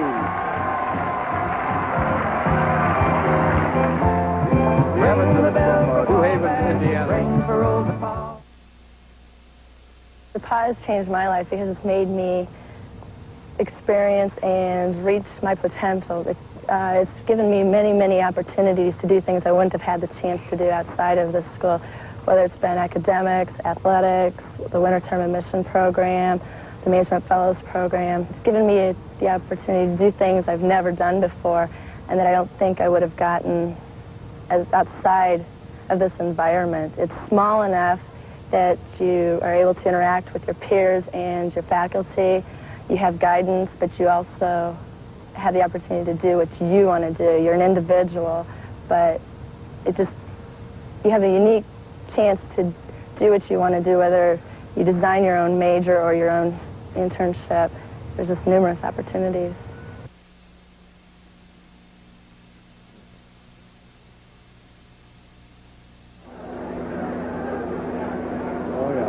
Last year, this time at Crawfordsville, it was very similar to this score right here, Steve, but the Little Giants came from behind. Can they do it today? Well, they're going to have to start making some big plays. It's going to have to come here on this drive. They got to stop DePauw, force a turnover, and get the football back. If they get any more farther out than 20 points, it's going to be very tough for the offense to make up the margin.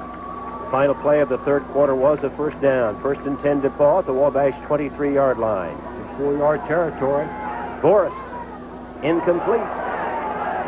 Intended for number 12, Vincent Thomas. It was Brian Anderson defending, and that will make it 2nd down and 10, and also Marty Kaiser. I'd like to acknowledge our spotter, Derek Green from Wabash College, who played some football for the Little Giants. However, he broke his hand and had to quit, and we're happy to have him here, and he's helping out tremendously for us, and we appreciate that. He's from Fort Wayne.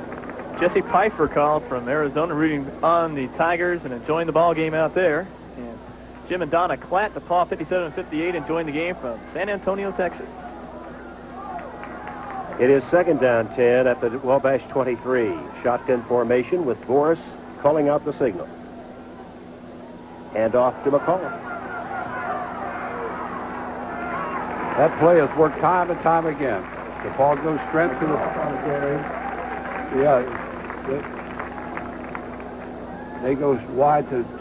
strong to the wide field and fake that pass, and then just a little draw play. Very, very well executed play. About at the 16-yard line. It will be 3rd down and 3. And we have an official's timeout. We have 29 DePauw people and 24 Wabash at the El Toreador's restaurant in San Diego, California. Where my son lives. Bob Fisher, class of 42, Wabash, in Austin, Texas. Watching this on Channel 51 down there. Also, Joseph Blow, DePauw grad 1980 from Kokomo, Indiana, at the Sharpshooter Tavern. We have a 3rd down and 3 situation. The ball at the Wabash 16-yard line. The score, DePauw 23, Wabash 3, with 14:31 left to play in the 4th and final period. And for the Wabash fans, something must happen quickly. This is a crucial play in the ball game. Wabash has to stop them here, or if DePauw gets 4 more downs, eats some more clock, and they're more likely going to get at least 3 points out of the drive. We've got a lot of action off the field, too, coming up down here. Yeah. A little fisticuffs. Yeah, well, maybe we can get that subsided here. We'll put our attention here at the game. Boris, fine catch by Hebert, and that might be an interference penalty anyway. Offensive pass interference, maybe, or defensive pass interference. We'll see. Kelley House was defending on the play, and a fine catch by Jimmy Hebert, who's done it all today. Referee still conferring about it. Quick drop by Boris. He had pressure from Chris Cochran, the defensive end, but Hebert made a nice slant-in pattern and was able to make the catch, and I think the call will be against the Little Giants. It is pass interference called against Kelley House. The ball is at the 8-yard line. Jimmy's only a junior from Cincinnati, Ohio. This whole DePauw offense, especially at the skill position, are a very young team. They're going to all be back next year, and I'm sure Coach Morosis will be happy to see that. 1st and goal at the 7. Missy Klein called to say he wants to say hello to the Cincinnati Alumni Club. That's a coincidence. Gentlemen, I would think if DePauw scores here, it's all over.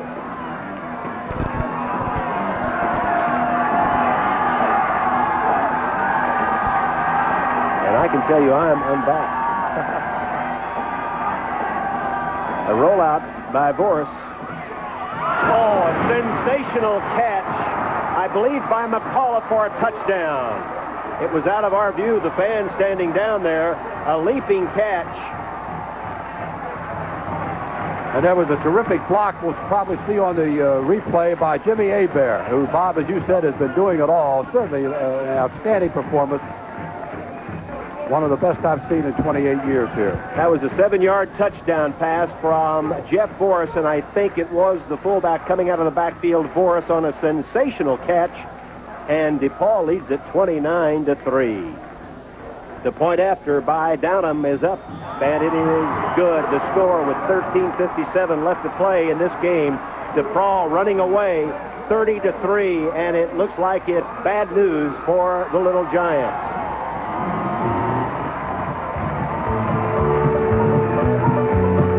Suddenly the boys of autumn had a fire in their eyes. Blood and spit, but never quit fighting for the prize. With all the scenes you've just seen here at Wabash College, Scholarship in liberal arts is our #1 priority, our #1 goal. Getting young men ready for leadership roles in the 1990s and the 21st century. Wabash College offers bachelor's degrees in 20 major subjects. We are quite proud of our past and fully ambitious about our future. We are confident we offer a liberal arts education competitive with the best education available anywhere. Jeff Boris, the quarterback, spins, rolls to his right, and throws to McAuliffe, who makes a sensational catch for the touchdown. And it's all DePauw today. Earl Ledrick, DePauw 65. It's the Alumni Association with Wabash. Best wishes to Coach Mott, some of his former players, Liebig, Waldsmith, Young, Penninger, Christian, and Tercer. So, Coach, they're watching you. Well, that was a great group that year. They never lost to Wabash, I don't believe. Anyway, Buzzy Bavasi, a great name in baseball. Oh, yeah. 38 graduate from DePauw calling in, watching the game in La Jolla. Right. He was with the Dodgers for a long time. The run back by Wabash is number 4, Andy Burgess. Eric Miner puts a good hit on Burgess. Number 36. So the Little Giants, Steve, need nothing short of a miracle now. That's right, and, well, it's happened before. It's going to take a really big miracle right now. They've got to start winning the football down the field, and hopefully something will break and they can score quickly. The thing they can't do, though, is take up a lot of time doing it. They've got to score much and quickly. And they almost are dictated the pass now. And the swing-out pass to Oliver. Good running room. Dropped, but not until he gets the first down. Past the 35 to about the 36-yard line. That's an effective pass there for Wabash, getting Oliver out in the open where he has some room to run. I'm surprised he didn't do that earlier in the ball game. DePauw took 10 plays that time to go 63 yards, but of great equal importance was the fact that they ate up almost 4 minutes of the clock. 13 and a half minutes left to play in this game. 30-3 Tigers. Again, the shotgun with the quarterback, Kurt Selby. He threw that one with the nose down. It was just a poor pass intended for Mike Funk. Also, Doug Lowry right in on him to put some pressure on the quarterback from Fort Wayne. See some happy DePauw fans right now. Ed Meyer and Coach Tim Rayon, Coach Eddie Meyer, really prepared their defensive team well for this game. Of course, Tom, this is one of those situations, as well as it looks for DePauw right now, they can't take anything for granted. They still have to get in there and play hard-nosed football, and still 13 minutes left to play in this game. Selby a screen to Oliver, almost fell down. He spun around and dropped after a short gain. There's a picture of 11 black shirts there right in this picture, you can see it. Which shows that the pursuit of the Tiger team. It's been a tough day for Tim Oliver as the defense has been all over him the whole afternoon. And Bob Morrison has done a very good job in reading the run and also playing hard up on Mike Funk on the outside, and that's been one of the keys to the defensive success today. 3rd down and 9. And unless they get the first down here, they'll have to give the football back to DePauw, trailing 30-3. Selby to throw. Intercepted. And DePauw will take the football at the 42-yard line. It's also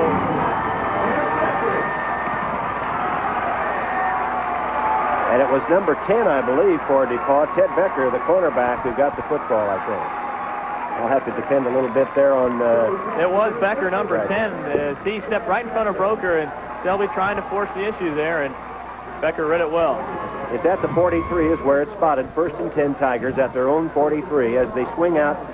Number 2, Todd Cleveland, wide to the right side. DePauw with the football with 12 and a half minutes left to play in the game, leading 30-3.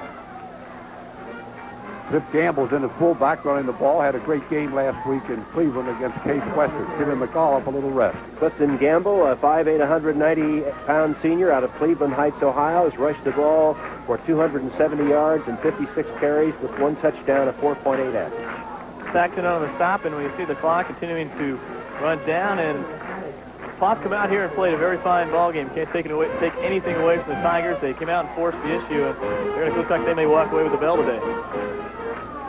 Wabash has won the last 3. This time it's Hebert. Hebert is to midfield, and he's dropped at midfield by Kelley House. House is the leading tackler on the Wabash Ball Club, and he's been in on numerous ones again today.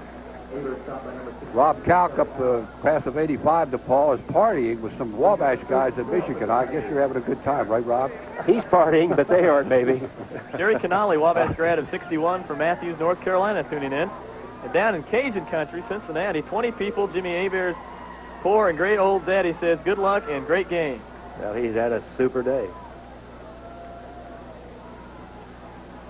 In motion this time is the tight end Werner, and back to throw is Boris on the move, rolling and running and throwing and missing his target, Werner, but it was a good pass, good defense that time by number 3, Brian Anderson, the free safety out of Lafayette. And that brings up a 4th down and a punting situation with Tom Downham from Ridgewood, New Jersey, coming into punt. He's averaged 35.6 yards a punt this year. Oh, here we go. Mrs. Glenn Adams from Columbus, Indiana. 4 seasons in retirement home. 81-year alum. DePauw, 22-25. Wow. He fields the punt, and down he goes and a fumble, but I think Wabash recovered it at the 24-yard line. With 11 minutes left to play in this game, the DePauw Tigers 30, the Wabash Little Giants 3.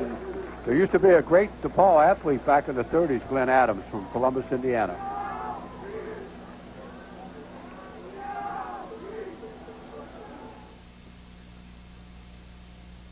DePauw students are going to have opportunities to take classes in a wide variety of areas, to study off campus, to develop skills, capabilities that are very worthwhile and very marketable, if you will, in the world of work, regardless of what occupation they pursue. As I said before, employers are looking for communication skills, analytical problem-solving capabilities, the ability to learn quickly. And the DePauw education, virtually regardless of what courses, what curriculum a student decides on, is going to help foster and develop those capabilities. I think it's important for the students to realize they have a lot of different opportunities and a lot of different choice occupationally. Just because they're majoring in something in particular doesn't mean they can't get into something else or shouldn't pursue something else when they get out of school. They have those opportunities largely because of their excellent DePauw education.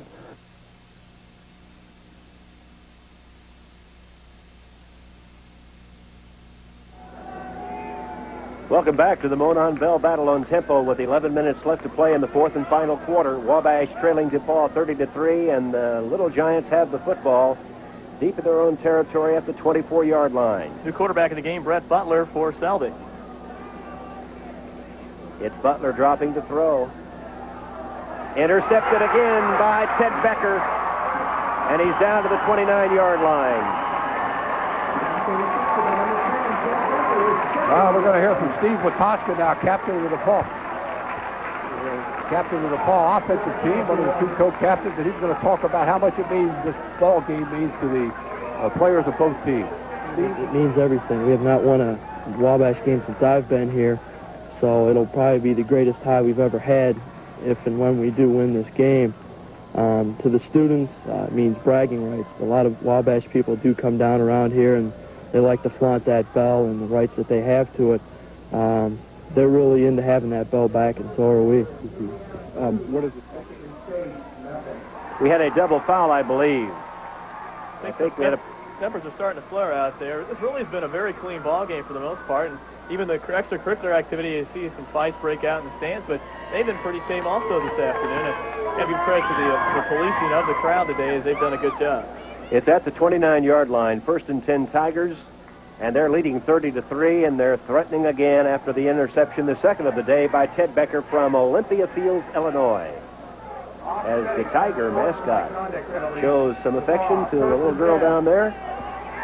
Probably a future DePauw student. Won't be a Wabash student, I'll tell you that. Here's a handoff, and this time it's the fullback. Gamble. Gamble. All coaches are calling, I'm talking about the ones upstairs, calling for a possible face mask, but the referee sees it differently. Anne-Marie Funk from Minneapolis, Minnesota. Her brother is Mike Funk, one of the receivers for the Wabash team. She's watching today. Also, 15 fans of the Signature Inn in Evansville, Indiana. Jim Schultes is the Wabash alum from Jasper who's coordinating that fine event. 2nd down and 7. The ball at the 25. DePauw possession. Forrest back to throw. Almost intercepted. Brendan Smith, number 98, a junior out of Bloomington, Indiana, dropped back in coverage nicely there and had a beat on that interception, but it just slipped through his hand. That's about the second time this ball game that the Wabash defense has put pressure on Boris. We'd like to get every call in, but gentlemen, there's no way we can get all these calls, but we sure do appreciate everybody calling in from both the alums from Wabash and DePauw, and we'd like to acknowledge every message, but we've got so many we can't get them all in. But we do thank you and keep them coming. Boris back to throw on 3rd and 7. He threw behind the tight end Werner. I think we'll have a field goal coming up here. The Bishops, John and Francis, DePauw of 38, called in. They said we're both amazed and pleased.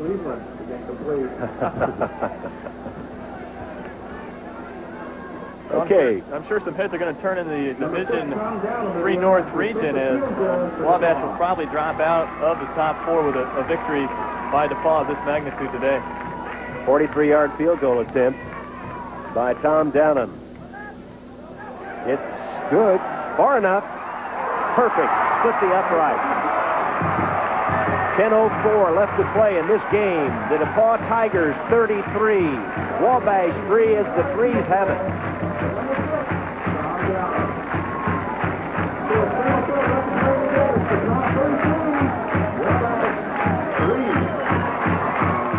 For over a century and a half, Wabash College has enjoyed generous support from her alumni and her friends.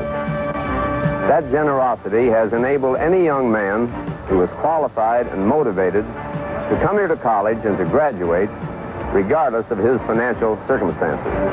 And because of that generosity, no young man has ever paid as much as 1/2 the cost of his college education here at Wabash. It's a worthwhile enterprise and needs your continued support. A 3-yard field goal as you view it from the end zone camera. Boom. There it is. Steve, it's just not Wabash Day. Oh, it sure isn't. And DePauw's just put everything together today. And this was a good DePauw football team. That record very deceptive of 3 losses. They had a real tight one against Franklin early in the year and a tight one at Dayton. And take those 2 and they win those. They're 9-1 on the year. And you can see the drive here. 3 yards only on 4 plays. Then bangs home his second field goal of the afternoon. There is the kick. It is to Marty Kaiser.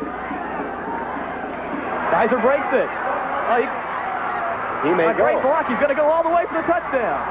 Marty Kaiser. 94-yard touchdown for the Little Giants. But there's a flag down at the 42, and that's going to nullify it. Tough break for Wabash. That sure is. A great run, though, by Marty Kaiser, the senior from Jasper. All-American preseason. He's got great athletic skills, a 400 sprinter on the track team.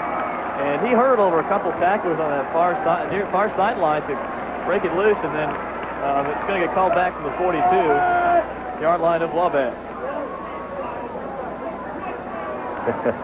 Hey, the DePauw coaches are really fired up over there.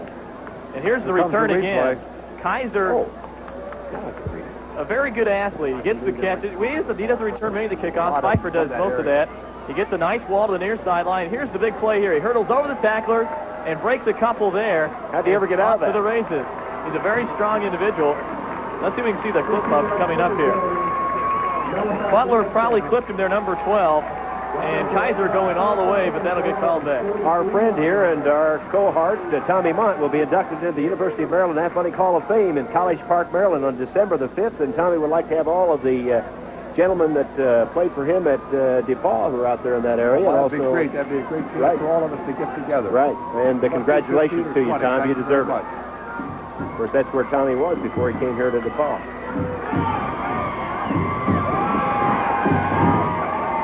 It's back to throw. Selby.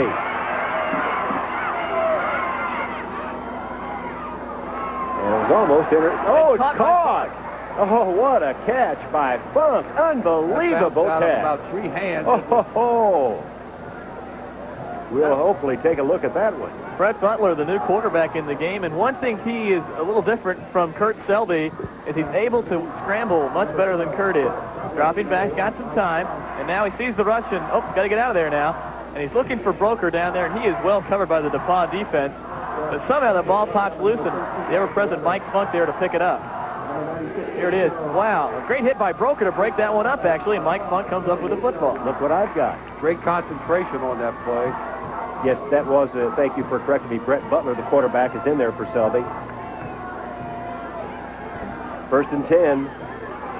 Oh, this time he throws, and it's intercepted by Ed St. John, and he's down immediately at 31. That's the 3rd DePauw interception.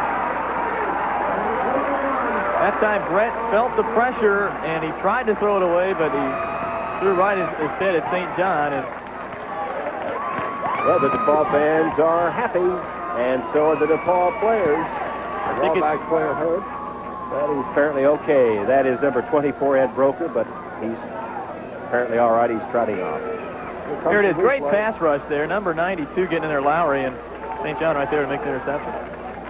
That's the 3rd interception of the afternoon for the Tigers. 2 by Ted Becker, and now 1 by Ed St. John. The ball is at the 32-yard line in DePauw territory. 9 minutes and 28 seconds left to play in the game. 33-3. The Tigers lead it. You think the Tigers will stay on the ground? I would say that's a good bet. And it's Hebert. Hebert running past the 35 to about the 37. That's Marty Kaiser. And the flag is down. Tempers are starting to flare here late in the ballgame. Wabash defense has to be somewhat frustrated. This DePauw offense has done a good job all season, and I think it's starting to show right here. That's going to be on DePauw, though, the personal foul. And you probably heard one of the DePauw coaches in the booth saying, we don't need that. However, they do have a comfortable 30-point lead with just over 9 minutes to go in the game, so I would think they're safely home with this one. And I know it's going to be a big disappointment to the Little Giants of Wabash because they had their hopes pinned on a playoff. They were 8-1 coming into this game. Their only loss was against the fine Baldwin Wallace team on the road, 37-16, and that was the only blemish on their record coming into this afternoon's Monon Bell game. 1st and 10 at the 1st and 20. 1st and 22, let's make it right. 1st and 22 at the 20 for DePauw. It's a handoff to the fullback, number 30 for DePauw, and that is Clifton Gamble. There's a fumble on the play, and it looks like Wabash has it.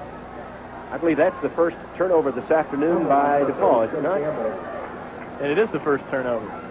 And that's been the big difference today. Ken O'Gorick, Wabash 87, who's in Greencastle. What a disaster today. That's a little draw play that DePauw's been running so well, and this time it went to the fullback. Eric Saxon, 61, stripped it away from Gamble, and House tried to get it, and then the ball's loose on the field. There it is. And I think Adich is going to come up with a recovery here. Grab that thing before it reproduces. It is 1st down and 10 for the Little Giants. At the 23. There's a delay to Oliver. Good running room. He's inside the 15-yard line. Oliver on the carry. Well, sometimes, Tommy, I guess those footballs are awful hard to catch. If they scored here, you would expect probably the onside kick and about 7 minutes to go. DePauw's not playing with the intensity they played after they went up 33-3 that they had during the. Look at the natural tendency. Kanari, the left guard, is limping as he comes to the line of scrimmage. He may have hurt himself in that last play. 2nd down and 3 just inside the DePauw 15-yard line as the sun continues to beat down here. And there's the pass intended out of the backfield for Oliver, and it was thrown in front of him too far. He couldn't reach it, and that'll bring up a 3rd and 3. DePauw's linebackers are dropping back deeper than normal to force the Wabash receivers to come in front of them, giving them that short pass, taking away the touchdown bomb. When they catch it in front of the linebackers, then, of course, the clock will be running, and it should be just a short yardage. 3rd and 3. 3rd and 3 with 8:09 left to play in the game. DePauw 33, Wabash 3. High formation, pitch back to Oliver. And he'll have very close to a first down. I think he has him his forward motion. Oliver on the run. He's very close to the 12-yard line. We're going to mark him at the 10. So it'll be a... Or the 11. It'll be a first down, then. 1st and 10 at the 11 with exactly 8 minutes left to play in this game. Third time Wabash has been inside the 20, and they'll only be able to walk away with 3 points today. I still have trouble getting over that first possession of the day, which DePauw just couldn't do a thing, and they were backed up on 3rd and 30-some yards. And there's a little swing pass to Oliver, and he's dropped at about the 15-yard line for a loss on the play of about 4. And you see why Kevin Burns is an All-American candidate at linebacker. That time he read the screen very well. He shrugged off the blocker and then wrestled Oliver to the ground. Kevin Burns, who leads DePauw in tackles. Notice how he stays up there on his feet and tackles high and into numbers. There's the little swing pass. Kevin Burns plays off a blocker here now. Stays up on his feet, high and into numbers. Take him on down. Good work, Kevin. That was his old teammate, Brian Canary, that he shrugged off there. Butler again to throw down the middle. And deflected away, and then trying to catch it was Mike Funk in the end zone after a deflection. And that will bring up 3rd down and about 14 at the 15-yard line. That looked like a catch I remember Mike Dolinsky caught from Richard Bowling many years ago. They have to get to the 1 for the first down. However, they want the touchdown. Well, they got 2 shots to do it, and let's see if they can get it here. And they won't go for a field goal. Field goal will do them no good.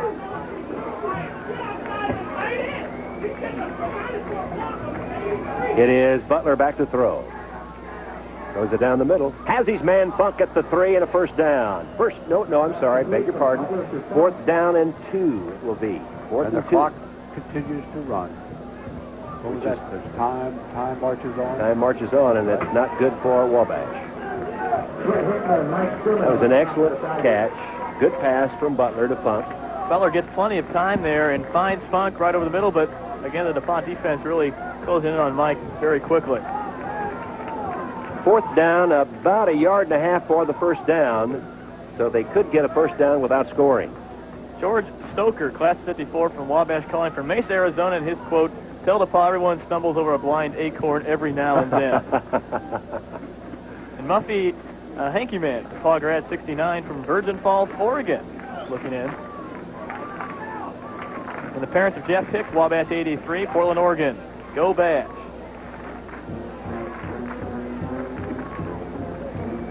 Well, the situation, Wabash has the football at the 3-yard line in DePauw territory, 4th and 2, but they're trailing 33-3.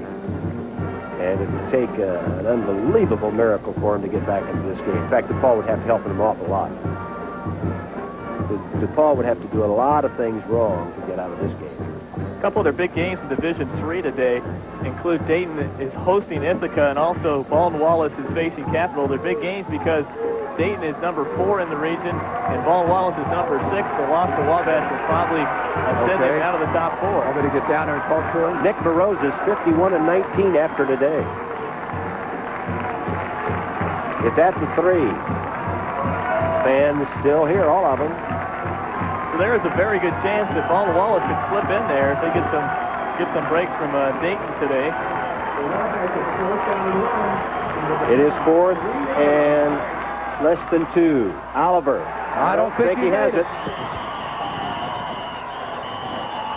The DePauw players feel that they have held, but we'll have to wait and see. They're going to bring the sticks in. It's going to be very close. Had to get just inside the 2 for the first down. Sherman came in from his safety position to make the hammer. We're going to have the chains come in for the measurement. What was that Wabash caller said about the acorn? What is it? You want to hear that again? I don't know where that one went. We got so many up here. We're deluged with messages. I wasn't going to read this one, but they stack them up. Wabash College, where the inevitable never happens and the unexpected always occurs. I didn't want to read that one. It is a 1st and goal, so they did make it just by a few inches. And now DePauw with a golden opportunity, or rather Wabash a golden opportunity to score, but I'm afraid for the Wabash Little Giant fans, it's going to be too little, too late. Gary Davis of DePauw, class of 80 from New Orleans, Louisiana, is watching. Brett Butler is going to roll and throw into the end zone, incomplete intended for Funk. And a good defense by DePauw's number 21, Ed St. John. St. John played a great game for DePauw. The whole team has played a great game. It's just hard to single out a team effort like this.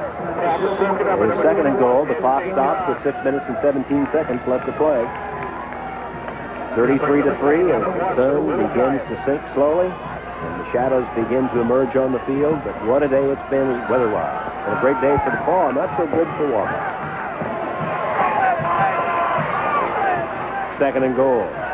Brett Butler, the quarterback, rolls out, throws, in, touchdown now as Broker gets it and goes in for the score. About a 1-yard touchdown pass from the quarterback Butler to Broker. And that is his 10th touchdown of the season. Mike Sherman was the defender on the play. I assume this Broker is related to the Broker. Yes, he's the brother of Dave Broker, who played in the 70s and 80s for Wabash, an excellent quarterback. And Ed's had a good game today, and that was his 7th reception on the TD reception on the year. And they're going to have to go for 2 here as they're trailed by 24 points at 33-9. Jakubowski is your lone setback. So they go for 2. They have to. They're so far behind with such little time left. They'd go for 5 if they had such a play. Here's Butler trying to throw. Throws it, and he's got it. He's got the 2-point conversion. Not the same play, but the same 2 men in the effect of it. The quarterback Butler to Broker, and the 2-point conversion makes it 33-11 in favor of the DePauw Tigers with 6:11 left to play in the game. And I believe that Ed, in all honesty, even though Wabash has made a comeback, they just don't have enough time left for it. They should. Let's take a look again at the touchdown by Butler. See Brett rolling out. He's got very good quickness and a good arm. Unfortunately, he has to play behind a guy like Selby, and he throws it right on the line, and Broker makes a great catch, shrugs off a tackle, and waltzes in for the touchdown. They might. I hope they're not famous last words, Bob. Not enough time. Well, I tell you, ready for an onside kick here. They've got their hands team in, it looks like, all defensive back and receivers.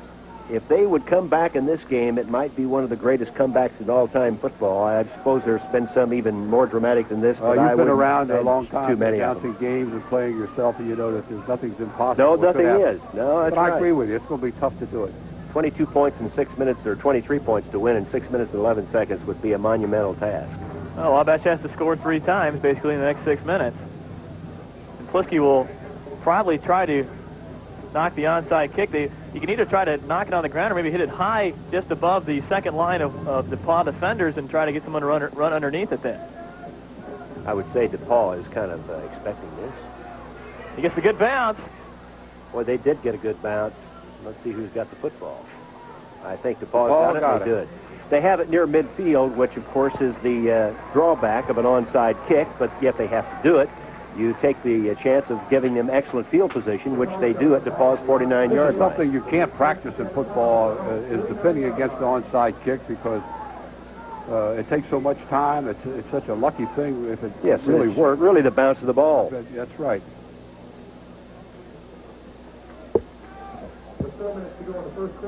Okay, the numbers for you alumni to call in, 317-653-9634 and 317-653-9270. Let's hear from you wherever you are watching the game and tell us how many in your party as Boris is back to throw. He's going to go deep. And it's intercepted by number 5. That is Marty Kaiser, and a penalty is down, and that might be against DePauw. And if it is, of course, Wabash would refuse it. Now, there's a case, Tom. I said I don't think they've got the time to come back. But if DePauw makes that many mistakes in the next 6 minutes, it would be possible. But they'd have to help Wabash out a lot. That's Marty Kaiser's 5th interception of the year, and he sets a career mark for I think they're going interceptions to call Wabash on the year. for roughing the passer. Uh-oh. Well, then, if that's the case, that will be a big break for DePauw. And, well, excuse me, just wipe that out then. If the penalty, and it is personal foul roughing the passer, and they get the ball on the first down. And that will march the ball down to the inside the 40. I'm really surprised they went deep on first down. When you're up 22 points, I don't know what Coach Morosis was thinking there. All you have to do is really run the clock out. You've dominated the whole game so far. There's really not any purpose in trying to go deep and get more yards and points. That might have been a situation where the running play was called, and if the defense presented it, they were automatic to that, and Forrest might have just done it out of habit. Here's a handoff. A bear. And a flag down, and another flag. Come on, flags everywhere. Playing football now. We have a hold against DePauw. It's John Pope making the stop. Pope came blitzing in on that play from the weak side, and he almost got A-Bear in the backfield, but Jim's such a quick runner to see here on the replay. That familiar I formation. They're going to try to run over with Tosca, number 61, the right guard here on this little off-tackle play. And here comes Pope blitzing. You see, he almost gets him right there and then has to bring him down from behind after a big gain for A-Bear. I think there was a hold. I think it's being called on Cliff Gamble, number 30. Puts the ball back to the Wabash 43-yard line. The new rules in football where you can use your hands so much, I don't know how officials can call holding. Unless it's really a flagrant. Used to that, illegal use of the hands. The clock continues to move. 5 minutes and 35 seconds left to play in the game. DePauw leads it 33-11. Forrest is going to throw again, and wide open is Werner at the 40. Stay in bounds, Werner. Stay in bounds. They'll spot it at about the 37 or 38-yard line, where his forward motion was stopped by Kelley House, John Pope. John Quigley called from Denver, Colorado, looking at the game. We have some friends here in Greencastle that are looking at the game. And Tom Snyder, who has a son at the Sigma Newhouse, called. Go DePauw, calling from Walla Walla, Washington. Sherry Schmidt went to high school with Greg from Wabash, calls from Dallas, Texas, class of 50. Second down and 13 for the Tigers.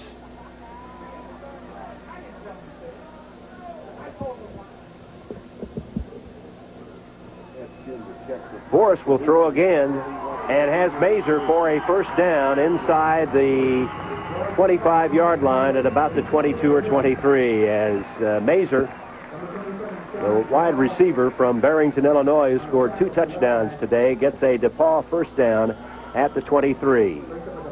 Brendan Smith, the inside linebacker, is trying to drop back and deep enough to pick that one off, but Forrest, the ex-Illini quarterback coming from DePauw from the University of Illinois, has just had an excellent day today. It is 1st and 10. 4 minutes and 20 seconds left to play here for this battle for the Monon Bell.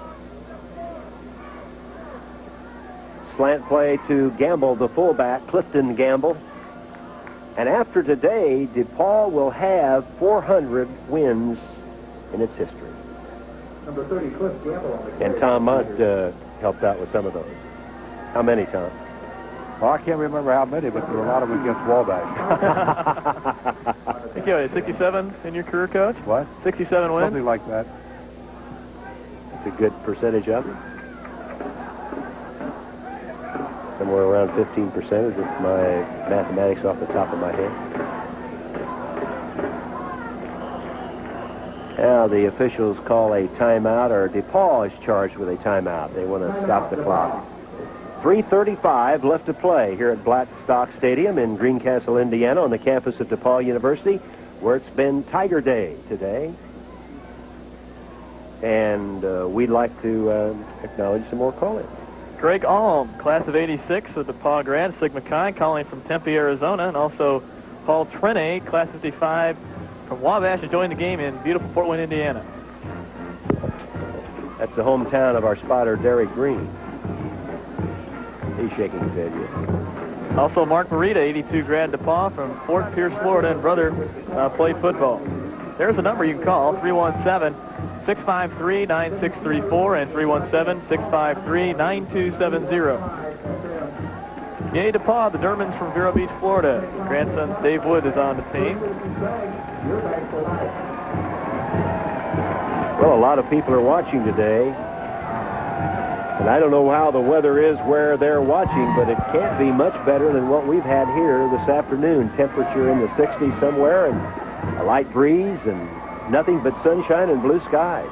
Ken Klein, George DiCarlo, John Allman, all 80 DePauw graduates are watching in St. Louis, Missouri. It is 2nd down and 8 for the Tigers with 3:35 left to play. On the back to throw is Boris. On the DePauw sideline. And it's in the end zone. Intercepted by number 6, Robert Pfeiffer. It was number 5, I believe. Oh, okay. Kaiser. Kaiser. Now Kaiser has the career interception record for a Wabash player. And Marty from Jasper, really a very personable young man. I had a chance to speak with him many times in the last 4 years. And good to see him break that record on this game today. Well, that's the second interception, I believe, for... Nope, that's the first one for Wabash. They recovered a fumble, the other turnover. Kaiser and Anderson back there, great coverage, and he's right there to step in front of Cleveland for the interception. And Wabash gets the ball first and 10 on their own 20. Pfeiffer, number 6, and Kaiser, number 5, have both been busy today. That whole defense has been very busy today, and unfortunately for the Little Giants. Yeah, they've spent a little time out there, haven't they? So 3:27, in case you're looking ahead, another 8-point would make it 33-19. Now here's a running play with Jakubowski, the fullback, out of Woodbridge, Illinois, and he'll run for some positive yards and pick up about 3. They need a lot more than that. Coming down to the 3-minute mark. We got 60-65 of Wabash and DePauw alums watching the game in San Francisco. Wow. Again, Brett Butler rolls to the right. On the run, throws, has his man. It's caught out of bounds, Ed Broker. This game is on tempo, and it's going coast to coast. Brett Butler.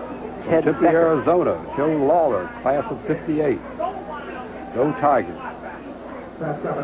Todd Butler get a chance to roll out a little bit using that quickness and throws a bullet right to Ed Broker. And he gets out of bounds then as Weber makes sure he stays there. And we see the DePauw people and the Wabash people congregating toward that end zone for that bell. Now here comes there's going to be a massive fight over there. I assume that the Wabash people don't want to let it go until the game is over. Now here is Butler running, and he gets past the 30, and he's down at about the 34-yard line by Ted Becker. So with 2 minutes and 44 seconds left to play in this game, the score is 33-11 in favor of the Tigers.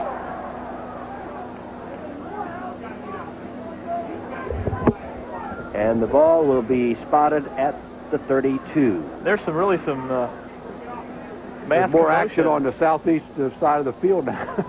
It was bound to happen, I guess, sooner or later. And well, we have the exchange of the bell, and apparently the Wabash students feel that they realize it's going to belong to DePauw, but they figure that they shouldn't have to give it up until the game is over. you talk about rivalries in football, IU, Purdue here in Indiana, Oklahoma, Nebraska, UCLA, USC, but this one is just very intense because you personally know the guys on the other team. Right. And a rollout by Butler, and he hit from behind on the blind side and dropped immediately by defensive man Doug Lowry, the end, for a loss on the play. Well, for those people not familiar with the rivalry and the closeness, DePauw or Greencastle and Crawfordsville is only about, what, 35 miles or so? That's right. Miles It's away. half an hour to drive down there. And they want me to do an interview. Tommy Mott will go down to talk to Nick Morozis after the game. And it is Butler again, and Butler runs and is out of bounds, I think, for a first down. And that will stop the clock with just under 2 minutes left to play. Bunch of 85 Wabash grads in Texas, and to Kurt Selby from Camarillo, wishing good luck in Winnetka, Illinois.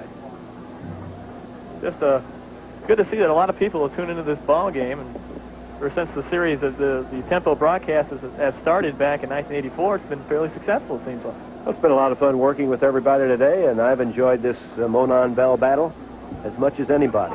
It's been a lot of fun. It has been. I know it's Even though the score could be a little better. I was going to say, it can't be much fun for the Wabash people, but they've had 3 straight.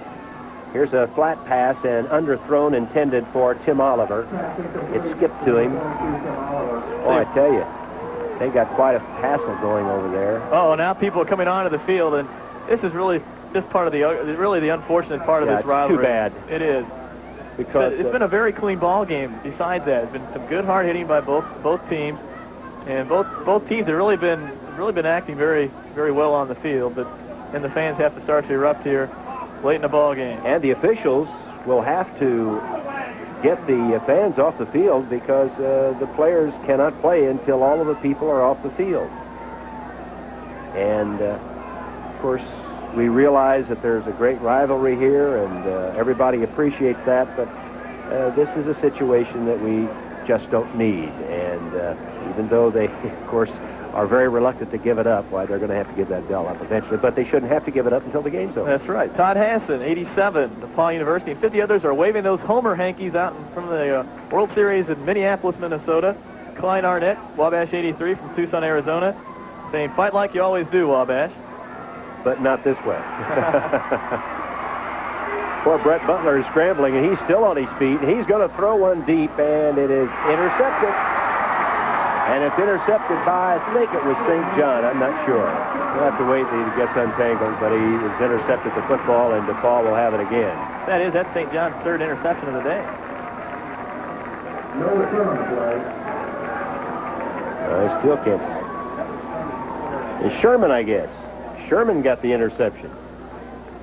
I think we can see it on this replay here. Butler gets away from the rush amazingly, and then tries to throw on the run, going to his left. A tough throw to make for anybody. And right back there is Sherman, 22. Triple coverage on Broker, really not any chance. Yeah, that is Mike Sherman, his 3rd interception. And DePauw has it 1st and 10 at the Tiger 35 with only 1 minute and 43 seconds left to play in the game. They'll undoubtedly run the clock out now. They have in there at fullback number 30, Clifton Gamble. In motion is Abear, who's been the workhorse today. Straight up the middle is Clifton Gamble, and Gamble is wrestled down short of the 39-yard line by Kelley House. Interesting numbers coming into today's ballgame, which I marked down. I thought would be a key with the turnovers and mistakes. Wabash on the year had a takeaway giveaway ratio of +16 on the season, and it set up a lot of their points. And DePauw, on the other hand, had a -6 ratio, but that's been totally reversed today as Wabash has turned it over 5 or 6 times, and DePauw only 1 or 2. Some more calls. 40 DePauw and Wabash fans at the Sports Page Lounge in Naples, Florida.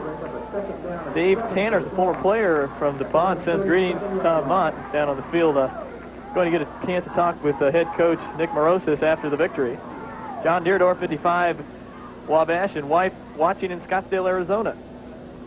Bill Badley from Wabash 72 in Canterbury, New Hampshire. I'd also like to thank both the sports information directors at these 2 schools, Jim Amadon from Wabash College and Bill Wagner from DePauw University. We're very happy to work with them today, and they've been a great assistance to me.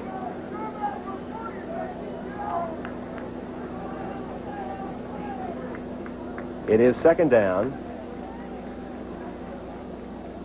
Here's a pitch back to Abear, and he gets up to about to the 39-yard line. So he gets back to about the line of scrimmage. He might have picked up a yard or so, and the clock continues to move. Looks like Wabash is going to take a timeout here. And they'll stop the clock with 1:22 left to play. Both ball clubs are going to have a lot of people back next year, especially DePauw with their skill positions. All 6 of those guys will be back. And if you look at Wabash, Abear with a great day today. 20 carries, 92 yards, and that has been one of the differences. You can see him on this run. This time the Wabash defense does contain him very well, and he just tries to dive forward to get back to the line of scrimmage. But the Wabash offense will have Oliver, Bukowski, Selby will be back. They'll lose Broker, but they'll have Mike Funk back, and also have Rich Castor, the tight end, back, and 3/5 of the offensive line. Fred LaFollette, class of 33 Wabash, a class agent for the Alumni Association, is in Orlando, Florida, watching the game. And Neil R. McKellips rooting for Wabash in St. Paul, Minnesota. Also Sam Oliver, Sharon, Pennsylvania. Son played in 83. Saying hi to Tom Mott. He's a DePauw graduate. And Dr. Joe Friend from DePauw, class of 50 from Phoenix, Arizona, watching this afternoon.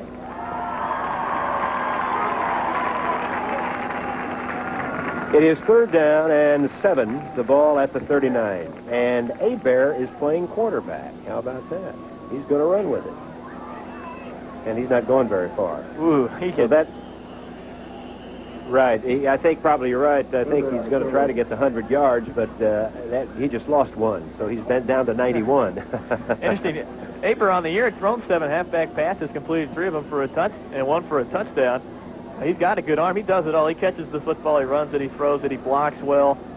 Just a complete ball player, the kid from Cincinnati, Ohio. And I'm sure Coach Morosis will be happy to have him back, hopefully healthy for the DePauw Tigers next year.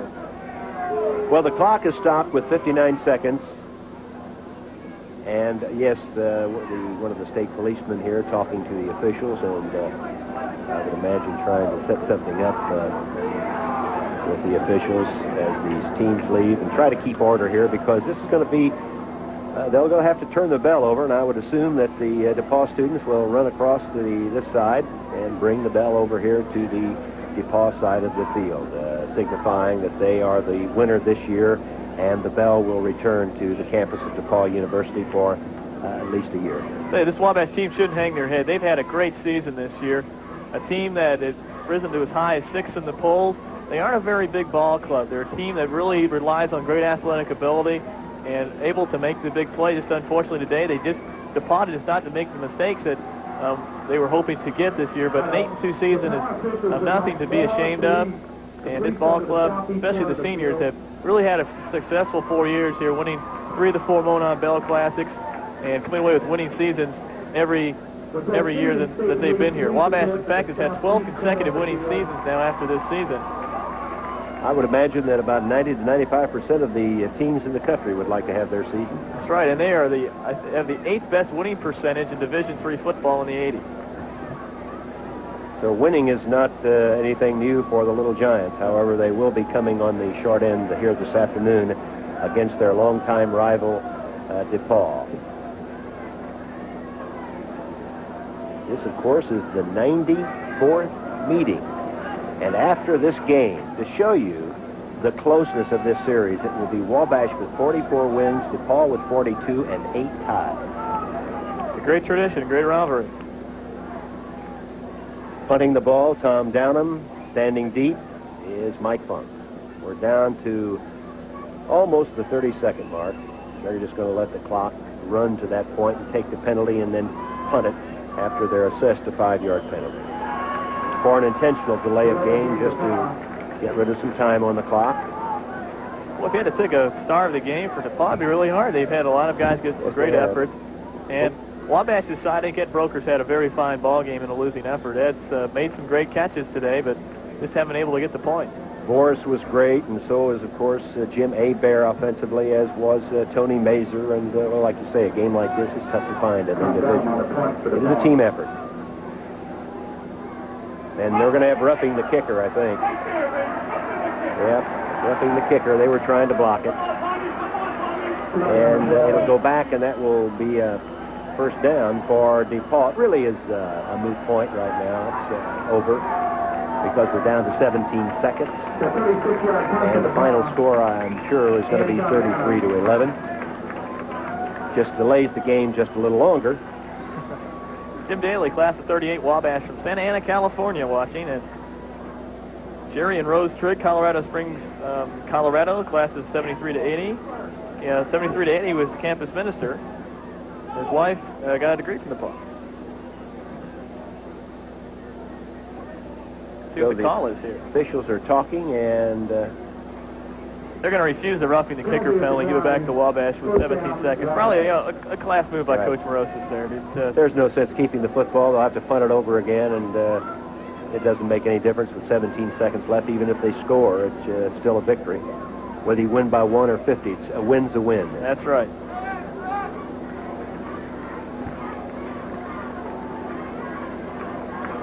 Yeah, one of the stars for the defense on DePauw, not to mention the great play by St. John and Sherman, but it's been Bob Morrison, the linebacker for Marion. He's forced a lot of plays to happen on that outside and has been on the pass or two quite a bit. Back to throws Butler. Throws it deep. And it's intercepted and then dropped at the last second by, I believe, Becker. Nope, number 13. That is for DePauw, Mike Weber. Pellet's pass incomplete. Stops the clock with 12 seconds left. Butler trying to go deep on that play and trying to hit Broker, but Broker looked like he may turn the wrong way and the ball flows to the outside, and Weber was there to knock it down.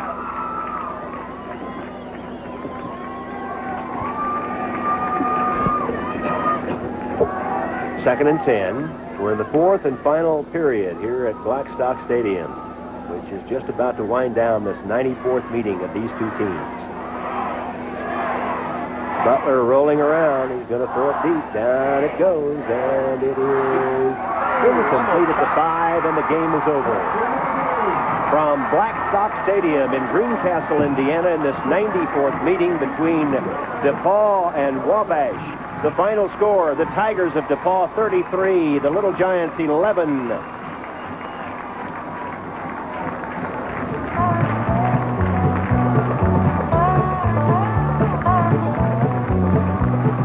Long before the cannonball. Hi. I am looking for presents for my husband and my son, and I have seen shirts, ties, books, records.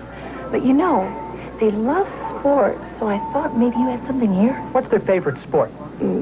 Baseball, I guess. Or maybe it's football. You know, come to think of it, they love basketball, boxing, hockey, tennis. They're a real big sports fan. There is a perfect present for guys like that, but I can't sell it to you. Well, why not? It's Sports Illustrated. Sports Illustrated. America's #1 sports magazine. It gives them 55 weeks of great sports coverage, including the Year in Sports, the baseball preview, the football spectacular, the basketball preview, and the annual swimsuit issue. Yeah, I know they'll like that. This year, they'll also get one of Sports Illustrated's biggest issues ever, the '88 Olympic Preview Edition, with an exclusive look at all the major events, like hockey, skating, skiing. No one covers the Olympics like Sports Illustrated. They'll really like that. And you'll like getting Sports Illustrated at the Christmas sale price, over 60% off the cover price. A sale before Christmas? And no crowded stores, because you don't go shopping for SI, you just call. No shopping, no crowds? Very nice. Just call their toll-free Christmas hotline for 55 issues of Sports Illustrated at the Christmas sale price. 3 monthly payments of $15.99 each. You won't even be billed till next year. Well, it sounds like the perfect present for any man. On sale, no shopping, no catch? You get 55 issues of Sports Illustrated at the Christmas sale price, including all the preview issues, the swimsuit issue, and the '88 Olympic Preview Edition.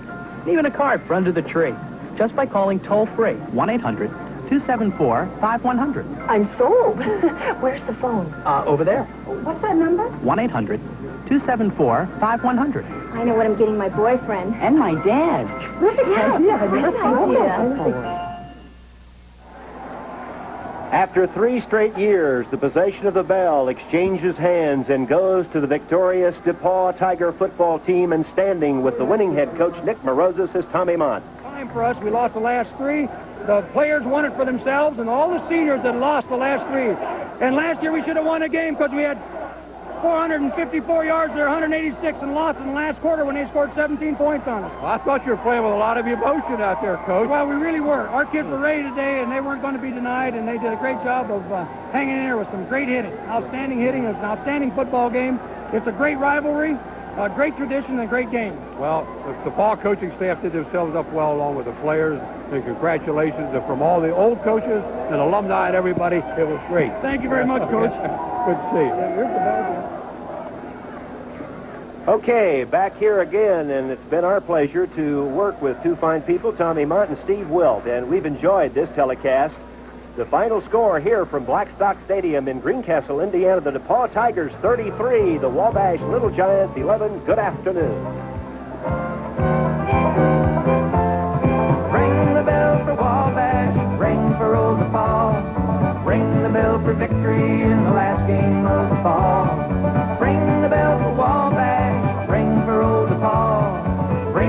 battle for victory in the last game every fall.